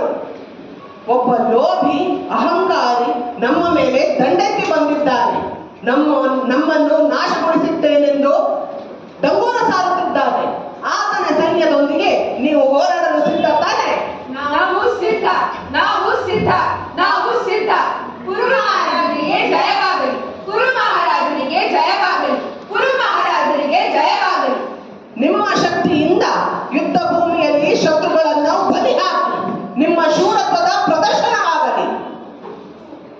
ಹರ ಹರ ಮಹಾದೇವ್, ಹರ ಹರ ಮಹಾದೇವ್, ಹರ ಹರ ಮಹಾದೇವ್, ಹರ ಹರ ಮಹಾದೇವ್, ಹರ ಹರ ಮಹಾದೇವ್, ಹರ ಹರ ಮಹಾದೇವ್, ಹರ ಹರ ಮಹಾದೇವ್, ಹರ ಹರ ಮಹಾದೇವ್, ಹರ ಹರ ಮಹಾದೇವ್, ಹರ ಹರ ಮಹಾದೇವ್.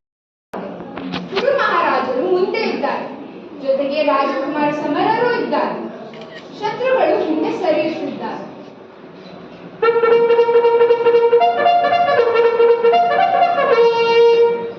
ಎರಡು ಕಡೆ ಸೈನಿಕರು ಎದುರು ಬದುರು ನಿಂತಿದ್ದಾರೆ.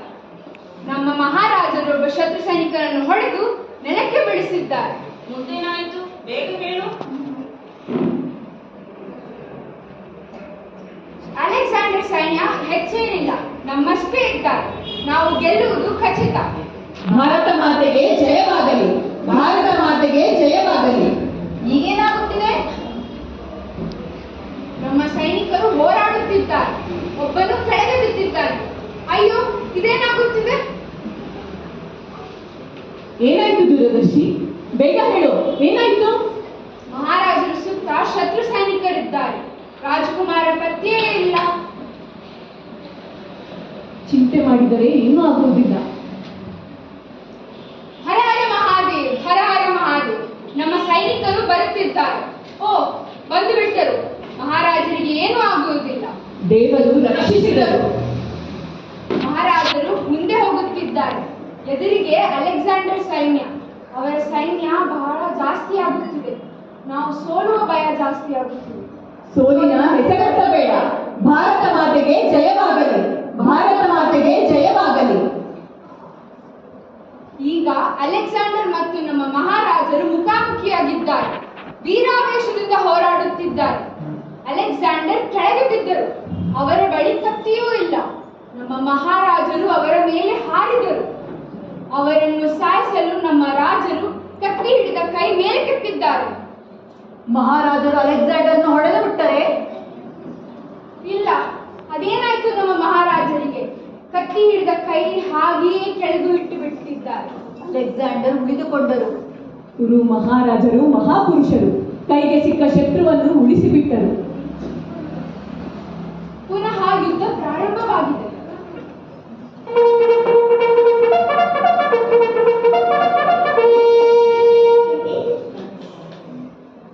ಅನ್ಯಾಯವಾಯಿತು ಮಹಾರಾಣಿ, ಘೋರ ಅನ್ಯಾಯ. ಮಹಾರಾಜರ ಸುತ್ತ ಶತ್ರು ಸೈನಿಕರಿದ್ದಾರೆ. ಮಹಾರಾಜರು ಎಲ್ಲಿದ್ದಾರೆ? ಸ್ವಲ್ಪ ನೋಡು. ಮಹಾರಾಜರ ಪತ್ತೆಯೇ ಇಲ್ಲ. ಬಹುಶಃ ಸೆರೆ ಹಿಡಿದಿದ್ದಾರೆ. ನಾವು ಸೋತು ಹೋದೆವು. ಮಹಾರಾಜರು ಸೋತು ಹೋದರೆ? ಸೈನಿಕರೇ, ಇವರೆಲ್ಲರೂ ಪುರಾರಮನೆಯ ಸ್ತ್ರೀಯರು. ಹಿಡಿಯಿರಿ ಇವರನ್ನ. ಹೆಜ್ಜೆ ಮುಂದೆ ಇಟ್ಟರೆ ಎಚ್ಚರ, ಹಿಂದೆ ಸರಿಯಿರಿ.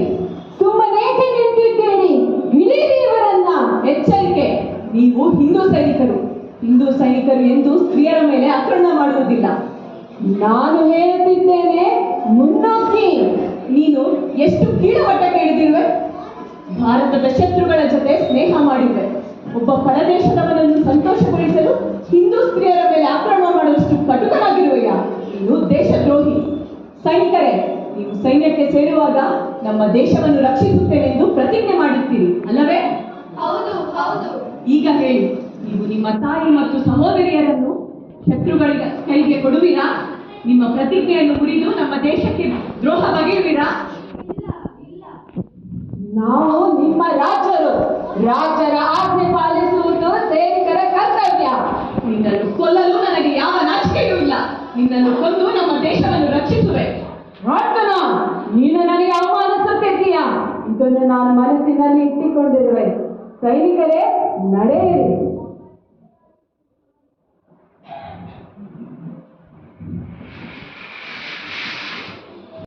ಮತ್ತು ಸಾಹಸವನ್ನು ಹೊಗಳುತ್ತೇವೆ. ಅವರ ಹೋರಾಟವೇ ನಮ್ಮ ಗೆಲುವಿಗೆ ಕಾರಣ. ನಿಮ್ಮ ಮಾತು ನಿಜ. ಯುದ್ಧದಲ್ಲಿ ಬಲಿದಾನ ಮಾಡಿದ ನಮ್ಮ ಸೈನಿಕರಿಗೆ ಜಯವಾಗಲಿ.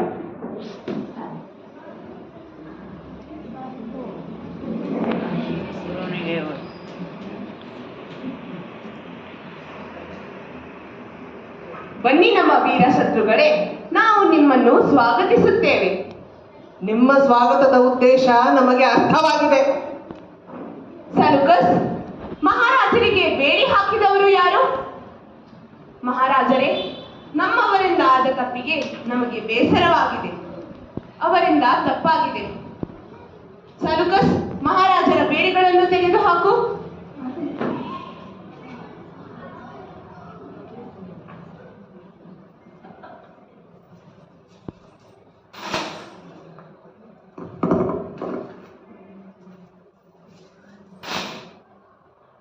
ಮಹಾರಾಜರೇ, ಕುಳಿತುಕೊಳ್ಳಿ.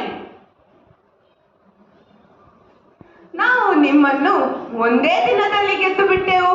ನಮ್ಮ ಅದೃಷ್ಟ ಬಹಳ ದೊಡ್ಡದ್ದು. ನೀವು ಗೆದ್ದಿದ್ದು ಅದೃಷ್ಟದಿಂದಲ್ಲ, ಮೋಸದಿಂದ. ನಿಮ್ಮ ಅದೃಷ್ಟ ದೊಡ್ಡದಿದ್ದರೆ ನದಿಯನ್ನು ರಾತ್ರಿಯಲ್ಲೇಕೆ ದಾಟಿದಿರಿ? ಕೇಳಲ್ಲವೇ ಪುರು ಮಹಾರಾಜ, ಪ್ರೀತಿ ಮತ್ತು ಯುದ್ಧದಲ್ಲಿ ಯಾವುದು ಮೋಸವಲ್ಲ. ಹಾಗಾದರೆ ರಾಜದೂತರಾಗಿ ಬಂದ ನಿಮ್ಮನ್ನು ಕೊಲ್ಲಬಹುದಿತ್ತಲ್ಲವೇ? ನೀವು ನಮ್ಮ ಮೇಲೆ ದಯೆ ತೋರಲಿಲ್ಲ. ನಿಮಗೆ ನಿಮ್ಮ ಶಕ್ತಿಯ ಮೇಲೆ ಬಹಳ ಭರವಸೆ ಇತ್ತು. ಅದು ತಪ್ಪೆಂದು ತಿಳಿದು ಈಗ ನಿಮಗೆ ವಿಷಾದವೆನಿಸುತ್ತದೆ ಅಲ್ಲವೇ? ವಿಷಾದ? ನಮಗೆ ವಿಷಾದವೇ? ವಿಷಾದ, ಪಶ್ಚಾತ್ತಾಪ ಏನಿದ್ದರೂ ಹೇಳಿಗಳಿಗೆ, ನಮ್ಮಂತ ವೀರರಿಗಲ್ಲ. ನಾವು ಎಷ್ಟೋ ಮಹಾರಾಜರನ್ನು ನೋಡಿದ್ದೇವೆ, ಅವರನ್ನ ಸೋಲಿಸಿದ್ದೇವೆ. ಆದರೆ ನಿಮ್ಮಂತಹ ವೀರ ಮತ್ತು ಸಾಹಸಿ ಮಹಾರಾಜರನ್ನು ಈವರೆಗೂ ನೋಡಿರಲಿಲ್ಲ. ನಾವು ಸಹ ಎಷ್ಟೋ ರಾಜ್ಯಗಳನ್ನು ಗೆದ್ದಿದ್ದೇವೆ, ಆದರೆ ನಿಮ್ಮಂತ ಗರ್ವಿಷ್ಠ ಹಾಗೂ ನೀಚ ರಾಜರನ್ನು ಈವರೆಗೂ ನೋಡಿಲ್ಲ. ಪುರು ಮಹಾರಾಜರೇ, ವಿಧೇಯತೆಯಿಂದ ಮಾತನಾಡಿ. ಇದು ನಿಮ್ಮ ಅರಮನೆಯಲ್ಲ. ದರಬಾರ್ನ ಶಿಷ್ಟಾಚಾರ ತಿಳಿದವ ನೀನಾರು? ಮಹಾರಾಜರು ಮಾತನಾಡುವಾಗ ಮಧ್ಯ ಪ್ರವೇಶಿಸಬಾರದೆಂಬ ನಿಯಮವೂ ತಿಳಿಯದು ನಿನಗೆ. ನಿನ್ನಂತವರು ಇಲ್ಲಿರಲು ಯೋಗ್ಯರಲ್ಲ. ಸಲುಕಸ್, ನೀನು ತಪ್ಪು ಮಾಡಿರುವೆ. ಮಹಾರಾಜರಲ್ಲಿ ಕ್ಷಮೆಯನ್ನು ಕೇಳು. ಮಹಾರಾಜ, ನನ್ನನ್ನು ಮನ್ನಿಸಿ. ನಾವು ಕ್ಷಮಿಸಿದ್ದೇವೆ. ನಾವು ನಿಮ್ಮ ಧೈರ್ಯ ಸಾಹಸವನ್ನು ಮೆಚ್ಚುತ್ತೇವೆ. ನಾವು ನಿಮ್ಮೊಂದಿಗೆ ಹೇಗೆ ವರ್ತಿಸಬೇಕೆಂದು ಹೇಳಿ. ಒಬ್ಬ ಮಹಾರಾಜ ಇನ್ನೊಬ್ಬ ಮಹಾರಾಜರೊಡನೆ ವರ್ತಿಸುವಂತೆ. ಸಲುಕಸ್, ಮಹಾರಾಜರ ಮಾತುಗಳನ್ನು ಸ್ವರ್ಣಾಕ್ಷರಗಳಲ್ಲಿ ಬರೆದಿರು. ಸೋತರು ಧೈರ್ಯಗೆಡದ ಮಹಾರಾಜರು ಹಿಂದೂಸ್ತಾನದಲ್ಲಿದ್ದಾರೆ ಎಂದು ಜಗತ್ತಿಗೆ ತೋರಿಸೋಣ. ಆಗಲಿ ಪ್ರಭು. ಬಾ ರಾಜಕುಮಾರ, ನಾವು ನಿನ್ನನ್ನು ಸ್ವಾಗತಿಸುತ್ತೇವೆ.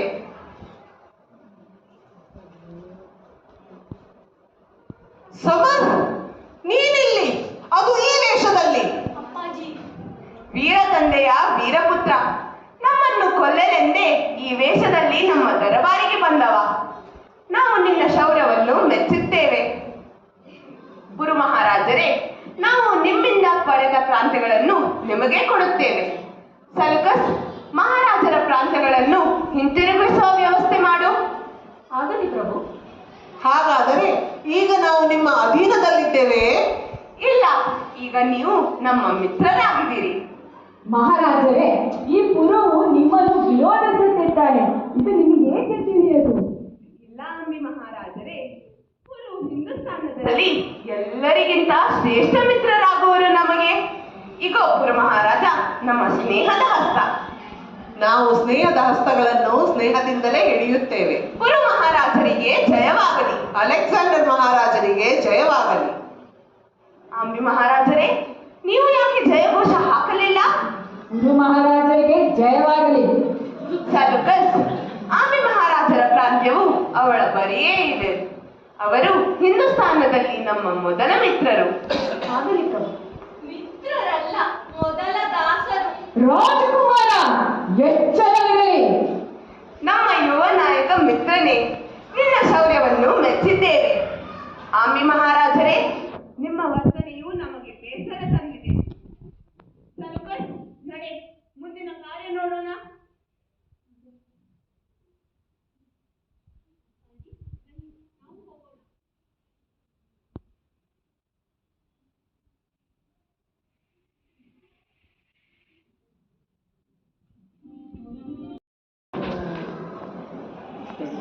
ಹೋಗು, ಅರಮನೆ ಎಲ್ಲಾ ದೀಪಗಳನ್ನು ನಂದಿಸಿಬಿಡು. ಅಣ್ಣ, ನೀವು ಏನು ಮಾಡುತ್ತಿರುವಿರಿ? ಸೋತ ಮನುಷ್ಯನಿಗೆ ದೀಪಗಳು ಬೆಳಗುವ ಅಧಿಕಾರವಿಲ್ಲ. ನಾವು ಕತ್ತಲೆಯಲ್ಲೇ ಇರಲು ಬಯಸುತ್ತೇವೆ. ನೀವು ಸೋತಿಲ್ಲ, ಗೆಲುವು ನಿಮ್ಮದಾಗಿದೆ. ಸೋತವರಿಗೆ ಗೌರವ ಹಾಗೂ ಅವರ ರಾಜ್ಯಗಳು ಸಿಗುವುದಿಲ್ಲ. ಗೆದ್ದ ರಾಜರು ಸ್ನೇಹಿತರಂತೆಯೂ ವರ್ತಿಸುವುದಿಲ್ಲ. ನಮ್ಮ ಗೆಲುವೆಂದು ನೀನು ಹೇಳುವೆ, ಆದರೆ ಕುರು ಸೋತರು, ಅಲೆಕ್ಸಾಂಡರ್ ಗೆದ್ದರು ಎಂದು ಜನರು ಹೇಳುವುದನ್ನು ಕೇಳುವುದಕ್ಕಿಂತ ನಾವು ಸಾಯುವುದೇ ಮೇಲು. ಕುರು ಸೋತರೆಂದು ಹೇಳುವವರು ಕುರುಡರು. ಹಾಗಾದರೆ ಇಡೀ ಜಗತ್ತು ಕುರುಡು ಅಂತೀಯ? ಕುರು ಸೋತರು ಎಂದು ಇತಿಹಾಸದಲ್ಲಿ ದಾಖಲಾಗುವುದಿಲ್ಲವೇ? ನಿನಗೆ ಕೊಟ್ಟ ಮಾತನ್ನು ಉಳಿಸಿಕೊಳ್ಳಲು ಅಲೆಕ್ಸಾಂಡರ್ನನ್ನು ಕೊಲ್ಲಬಹುದಾದ ಅವಕಾಶವನ್ನು ಬಿಟ್ಟರೆಂದು ಇತಿಹಾಸದಲ್ಲಿ ಏನು ಗೊತ್ತಿರುತ್ತದೆ? ಮೂರ್ಖನಂತೆ ನಿನಗೆ ಮಾತು ಕೊಟ್ಟು ಬಿಟ್ಟೆವು. ನಾವು ದೊಡ್ಡ ತಪ್ಪು ಮಾಡಿಬಿಟ್ಟೆವು ರುಕ್ಸಾನ, ನಾವು ದೊಡ್ಡ ತಪ್ಪು ಮಾಡಿಬಿಟ್ಟೆವು. ನೋಡು, ನಮ್ಮ ಈ ಮುಖವನ್ನು ನೋಡು, ಈ ಕಳಂಕ ಹೊತ್ತ ಮುಖವನ್ನು ನೋಡು. ಪೂರ್ಣ ಕಪ್ಪಾಗಿರಬೇಕಲ್ಲವೇ? ದಯವಿಟ್ಟು ಹಾಗನ್ನದಿರಿ ಅಣ್ಣ. ನನ್ನ ಎದೆಗೆ ನೀವು ಚೂರಿ ಹಾಕಿದರೂ ನಾನು ಸಹಿಸಬಲ್ಲೆ, ಆದರೆ ಇಂತಹ ಮಾತುಗಳನ್ನು ನನ್ನಿಂದ ಸಹಿಸಲಾಗುವುದಿಲ್ಲ. ನಿನ್ನದೇನೂ ತಪ್ಪಿಲ್ಲ, ತಪ್ಪೆಲ್ಲ ನಮ್ಮದೇ. ನಾನು ನಿಮ್ಮಿಂದ ವಚನ ಪಡೆಯದಿದ್ದರೆ ನೀವು ಸೋಲುತ್ತಿರಲಿಲ್ಲ. ನಾನು ನಿಮಗೆ ಮಹಾಪಾಪವೆಸಗಿದ್ದೇನೆ. ಭಾರತದ ಸ್ವಾತಂತ್ರ್ಯವು ಉಸಿರು ಬಿಡುವುದನ್ನು ನಾವು ನೋಡಲಾರೆವು ರುಕ್ಸಾನ, ನಾವು ನೋಡಲಾರೆವು. ಅದೆಂದಿಗೂ ಆಗದು. ಅಲೆಕ್ಸಾಂಡರ್ನ ಸೈನ್ಯ ಉಸಿರೆಳೆಯುತ್ತದೆ. ನಮ್ಮ ರಾಜ್ಯದಿಂದ ಅಲೆಕ್ಸಾಂಡರ್ ಮುಂದೆ ಹೋದರೆ ಅವನನ್ನು ಉಳಿಸಲು ಈ ರುಕ್ಸಾನಳಂಥವರು ಇರುವುದಿಲ್ಲ. ಭಾರತದ ಬೇರೆ ರಾಜರು ಕತ್ತಿಯಿಂದ ಉತ್ತರ ಕೊಡುತ್ತಾರೆ. ನಿಮ್ಮ ಶೌರ್ಯವನ್ನು ನೋಡಿ ಅಲೆಕ್ಸಾಂಡರ್ನ ಸೈನ್ಯವು ಮುಂದೆ ಹೋಗಲು ನಿರಾಕರಿಸಿತು ಎಂಬ ವಿಷಯ ತಿಳಿಯಿತು. ಸೈನ್ಯ ನಿರಾಕರಿಸಿರಬಹುದು, ಆದರೆ ಅಲೆಕ್ಸಾಂಡರ್ ನಿರಾಕರಿಸಿಲ್ಲ. ಒಮ್ಮೆ ಅವನು ಹೊರಗೆ ಹೋಗಲಿ, ನಾವು ಅವನ ಸೋಲನ್ನು ನೋಡುತ್ತೇವೆ. ಇಲ್ಲ ಇಲ್ಲ, ಅವರು ಹೊರಗೆ ಹೋಗುವುದಿಲ್ಲ. ಇಲ್ಲ ಇಲ್ಲ, ಅವರು ಹೊರಗೆ ಹೋಗುವುದಿಲ್ಲ. ಅವರು ಹೊರಗೆ ಹೋಗುವುದಿಲ್ಲ.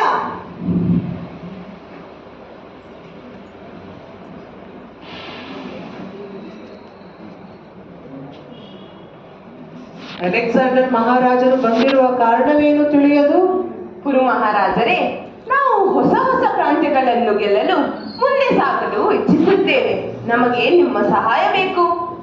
ನಮ್ಮ ದೇಶದ ಶತ್ರುಗಳನ್ನು ನಾವೆಂದೂ ಸಹಾಯ ಮಾಡುವುದಿಲ್ಲ. ನೀವು ಏನು ಹೇಳುತ್ತಿರುವರಿ? ನೀವು ನಮ್ಮ ಸ್ನೇಹಿತರು.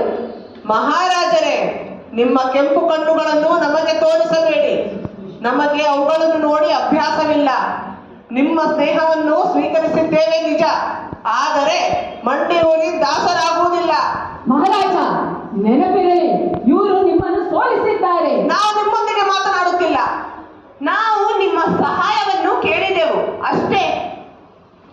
ನಿಮ್ಮ ಗೆಲುವೆಂದರೆ ನಮ್ಮ ಸೋಲು, ನಮ್ಮ ದೇಶದ ಸೋಲು. ಮಾತೃಭೂಮಿಯ ಸೋಲನ್ನು ಬಯಸುವವನು ಪಶುವಿಗಿಂತಲೂ ಕಡೆ. ಗುರು ಮಹಾರಾಜರೇ, ನೀವು ನನಗೆ ಅವಮಾನ ಮಾಡುತ್ತಿದ್ದೀರಾ. ತೆಗೆಯಿರಿ ನಿಮ್ಮ ಕತ್ತಿನ. ನಿಮ್ಮ ಶೌರ್ಯವನ್ನು ನೋಡಲು ಬಯಸುತ್ತೇನೆ. ಹೇಡಿಗಳನ್ನು ಹಾಗೂ ದೇಶದ್ರೋಹಿಗಳನ್ನು ಕತ್ತರಿಸಲು ನನ್ನ ಈ ಕತ್ತಿ ಕಾತರಿಸುತ್ತಿದೆ. ಪುರು ಮಹಾರಾಜರೇ, ಬೆಂಕಿಯಲ್ಲೂ ಕರಗದಂತಹ ಕಬ್ಬಿಣ ನೀವು. ಬಿರುಗಾಳಿಯಲ್ಲೂ ಸ್ಥಿರವಾಗಿ ಸೆಟೆದು ನಿಲ್ಲುವವರು ನೀವು. ಅಕ್ಕಪಕ್ಕದ ರಾಜ್ಯದವರು ಹೋರಾಡುವುದನ್ನು ನಾವು ಇಷ್ಟಪಡುವುದಿಲ್ಲ. ಪುರು ಮಹಾರಾಜರೇ, ನಾವು ನಮ್ಮ ಸೈನಿಕರೊಂದಿಗೆ ಮುಂದೆ ಸಾಗಲು ಇಚ್ಛಿಸುತ್ತೇವೆ. ನಮ್ಮ ಸಹಾಯಕ್ಕೆ ಆಂಬಿ ಮಹಾರಾಜರು ಇದ್ದಾರೆ. ಬನ್ನಿ ಆಂಬಿ ಮಹಾರಾಜರೇ.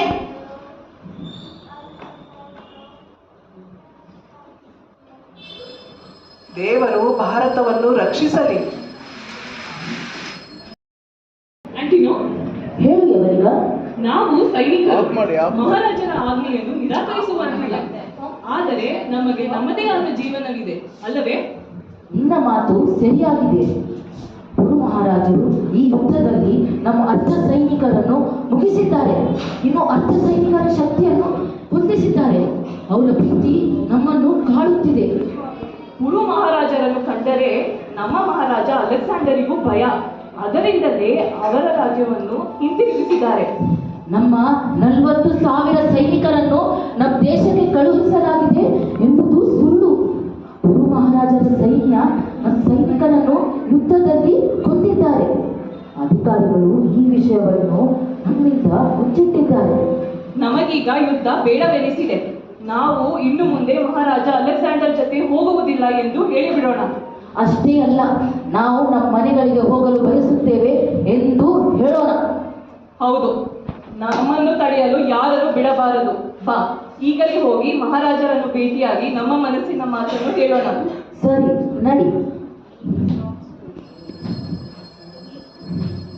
ಯವಕ್ಕ, ಅದು ನೋಡು, ಮಹಾರಾಜ ಅಲೆಕ್ಸಾಂಡರ್ ಇದ್ದ ಕಡೆ ಬರುತ್ತಿದ್ದಾರೆ. ಜೊತೆಗೆ ಸೇನಾಧಿಪತಿ ಸೆಲ್ಯೂಕಸ್ ಇದ್ದಾರೆ.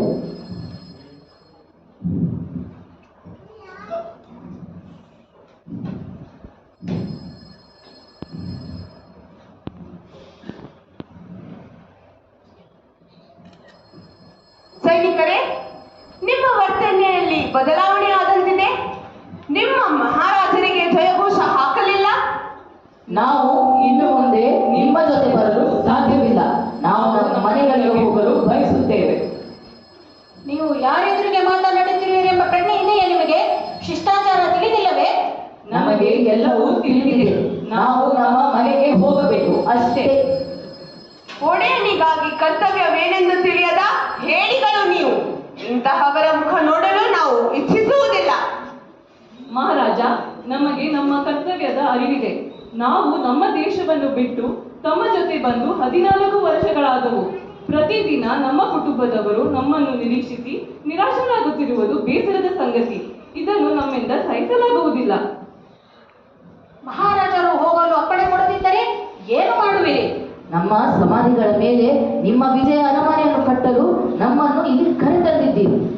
ಕೇವಲ ರಾಜನ ಹುಚ್ಚು ಆಸೆಯನ್ನು ಈಡೇರಿಸಲು ನಮ್ಮ ಸಂತೋಷವನ್ನು ಬಲಿ ಕೊಡಬೇಕೆಯೇ?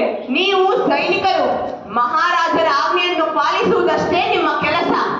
ನಮ್ಮೊಡನೆ ಬರುವ ಮುನ್ನ ನಮ್ಮ ಗೆಲುವಿಗಾಗಿ ಹನಿ ರಕ್ತ ಇರುವವರೆಗೂ ಹೋರಾಡುತ್ತೇವೆ ಎಂದು ದೇವರ ಮೇಲೆ ಆಣೆ ಮಾಡಿರಲಿಲ್ಲವೇ? ನಿಮಗಾಗಿ ಹೋರಾಡಿ ಅರ್ಧ ಜಗತ್ತನ್ನು ಗೆದ್ದು ವಿಜಯ ತಂದು ಕೊಟ್ಟಿದ್ದೀವಿ. ಈಗ ನಮ್ಮನ್ನು ನಮ್ಮ ತಾಯಿನಾಡಿಗೆ ಕಳಿಸಿ.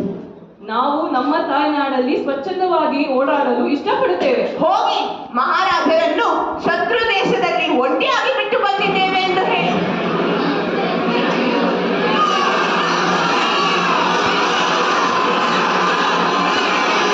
ಸೆಲ್ಯೂಕಸ್, ಏನದು ಶಬ್ದ?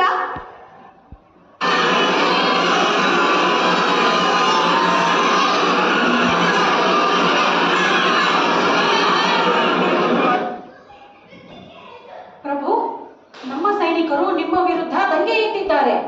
ಅವರು ಕತ್ತಿ ಹಿಡಿದು ನಿಮ್ಮ ಗುಡಾರದ ಕಡೆಗೆ ಹೊರಟಿದ್ದರು. ಅಷ್ಟರಲ್ಲಿ ಗುರು ಮಹಾರಾಜರು ಬಂದು ತಮ್ಮ ಕತ್ತಿ ಗುರಾಣಿ ಸಹಿತ ಅವರನ್ನು ಹಿಮ್ಮೆಟ್ಟಿಸಿದರು. ಹೌದೇ? ರಾಜದ್ರೋಹಿಗಳು ಅವರು. ನಾವು ಇದುವರೆಗೂ ಯಾರಿಂದಲೂ ಸೋಲನ್ನು ಅನುಭವಿಸಿರಲಿಲ್ಲ. ಇಂದು ನಮ್ಮ ಸೈನಿಕರಿಂದಲೇ ವಂಚಿತರಾಗಿದ್ದೇವೆ. ರಾಜದ್ರೋಹಕ್ಕೆ ನಿಜವಾದ ಕಾರಣವೇನು? ಸೆಲ್ಯೂಕಸ್, ಅಪ್ಪಣೆಯಾಗಲಿ ಪ್ರಭು. ಈ ದಂಗೆಯ ಮುಖಂಡರು ಯಾರು? ನಮ್ಮ ಸೈನಿಕರನ್ನು ಪ್ರಚೋದಿಸಿದವರು ಯಾರು? ಪತ್ತೆ ಮಾಡಿ. ಅದು ಯಾರೇ ಆಗಲಿ, ನಾವು ಅವರ ಶಿರವನ್ನು ತೆಗೆಯುತ್ತೇವೆ. ಪತ್ತೆ ಮಾಡುತ್ತೇವೆ ಪ್ರಭು. ನಾನು ಹಾಜರಾಗಿದ್ದೇನೆ. ನೀವು ನನ್ನ ಶಿರವನ್ನು ಕತ್ತರಿಸಬಹುದು. ನೀನೇ? ನಿಜವಾಗಿಯೂ ನೀನೇ ಅಥವಾ ನಾವು ನೋಡುತ್ತಿರುವುದೆಲ್ಲ ಸುಳ್ಳಾಗಿರಬಹುದಾ? ನಿಮ್ಮ ಸೈನ್ಯದಲ್ಲಿ ಬಂಡಾಯ ಹೂಡಿಸಿದವಳು ನಾನೇ. ನನಗೆ ಬೇಸರವೇನೂ ಇಲ್ಲ. ನಿನ್ನ ನಗುಮುಖ ನೋಡಿ ನಾವು ಮರುಳಾಗುತ್ತೇವೆ ಎಂದು ತಿಳಿದರೆ ಅದು ನಿನ್ನ ಹುಚ್ಚುತನ. ನೀನು ನಮ್ಮನ್ನು ಅರ್ಥ ಮಾಡಿಕೊಳ್ಳುವುದಿಲ್ಲವೆಂದು ಕಾಣಿಸುತ್ತದೆ. ಯಾರೇ ತಪ್ಪು ಮಾಡಿದರೂ ಶಿಕ್ಷಿಸದೆ ಈ ಅಲೆಕ್ಸಾಂಡರ್ ಬಿಡುವವರಲ್ಲ. ನಿಮ್ಮ ಈ ಕರ್ತವ್ಯ ಪ್ರಜ್ಞೆಯೇ ನನಗೆ ಇಷ್ಟವಾಗುವುದು. ಆದರೆ ನಿನ್ನ ಮಾತನ್ನು ಮುಂದುವರೆಸು. ಈಗ ನೀನು ದೊಂಗೆಕೋರಳು ಎಂದು ನೆನಪಿರಲಿ. ನಿಮ್ಮ ಸೇನಾಧಿಪತಿ ಮತ್ತು ಸೈನಿಕರ ಎದುರು ಹೇಳಲಾಗದು.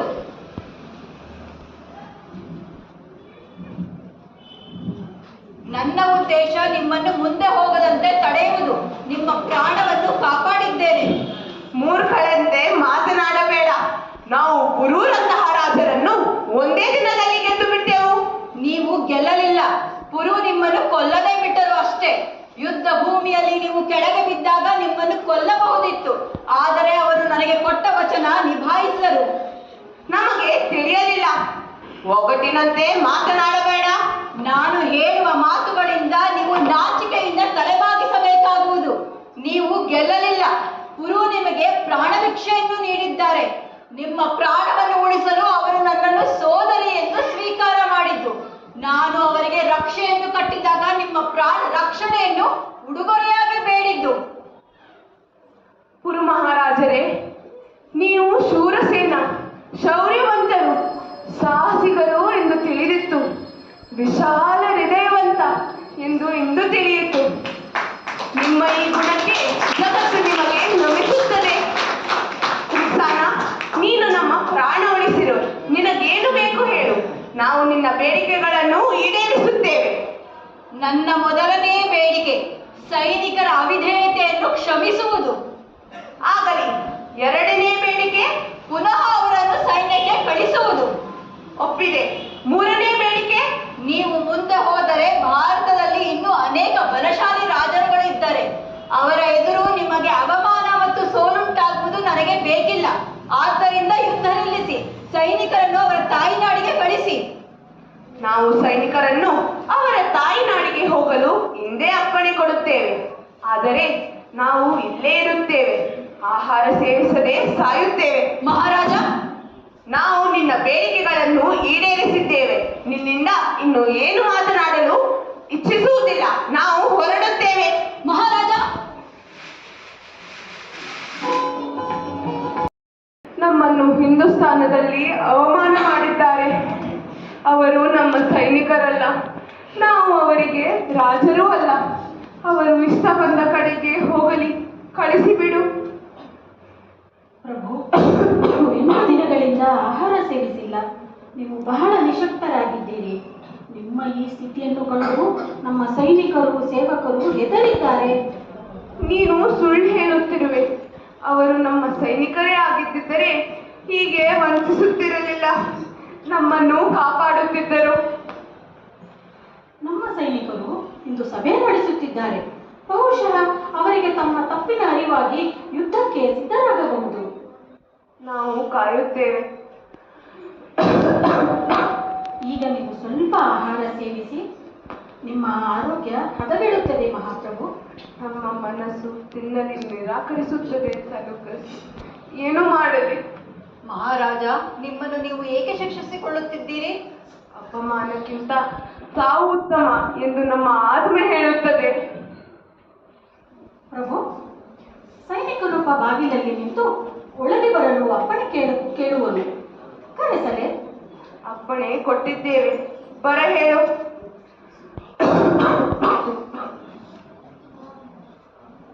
ನೀನು ಸಭೆಯಲ್ಲಿ ಭಾಗವಹಿಸಿದ್ದೀಯಾ? ಹೌದು ಮಹಾರಾಜ, ಸಭೆ ಮುಗಿಯಿತು. ತೀರ್ಮಾನ ಏನಾಯಿತು?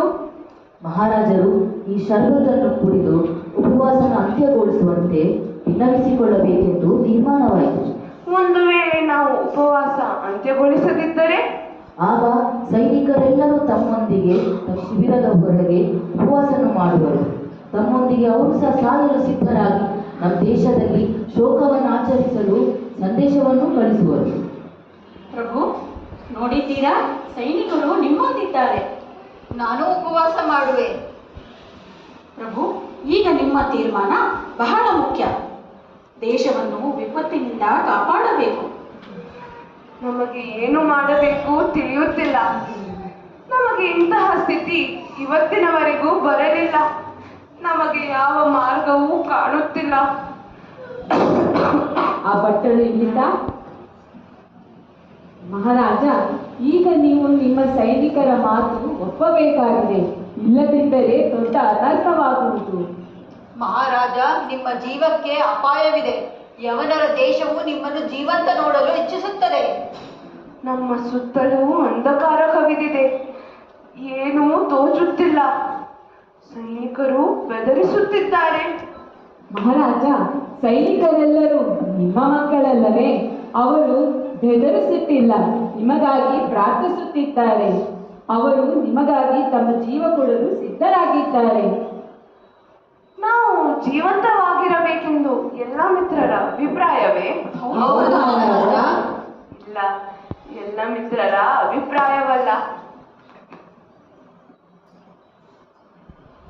ಪುರು ಮಹಾರಾಜರಲ್ಲಿ ಯಾರನ್ನಾದರೂ ಕಳುಹಿಸಿ ಈಗಲೇ ಅವರನ್ನ ಕರೆತನ್ನಿ. ನೀವು ಅವರ ಮೇಲೆ ಕೋಪದಿಂದ ರೇಗಿ ಕಳಿಸಿಬಿಟ್ಟಿದ್ದೀರಿ. ಇನ್ನು ಅವರು ಬರಲಾರರು. ನೀನು ಅವರನ್ನ ತಿಳಿದುಕೊಂಡಿಲ್ಲ. ಪ್ರೀತಿಯ ಕರೆ ಕೇಳಿದರೆ ಖಂಡಿತ ಬರುತ್ತಾರೆ. ಮಹಾರಾಜ, ಪುರ ಮಹಾರಾಜರು ಬಂದರು. ಮಹಾರಾಜರೇ, ನೀವು ಬಂದಿರಾ? ನೀವು ಹೇಳದಿರಿ. ನೀವು ಬಳಲಿದ್ದೀರಿ, ನಿಶ್ಶಕ್ತರಾಗಿದ್ದೀರಿ. ಆಂಬಿ ಮಹಾರಾಜರೇ, ಆ ಬಟ್ಟಲು ಕೊಡಿ. ಸ್ವಲ್ಪ ಆಹಾರವನ್ನು ಸೇವಿಸಿ ನಿಮ್ಮ ಉಪವಾಸವನ್ನು ಅಂತ್ಯಗೊಳಿಸಿ. ಅಲೆಕ್ಸಾಂಡರ್ ಮಹಾರಾಜರೇ, ನಿಮ್ಮ ಮಿತ್ರರು ನಿಮ್ಮನ್ನು ಜೀವಂತವಾಗಿ ನೋಡಲು ಬಯಸುತ್ತಾರೆ.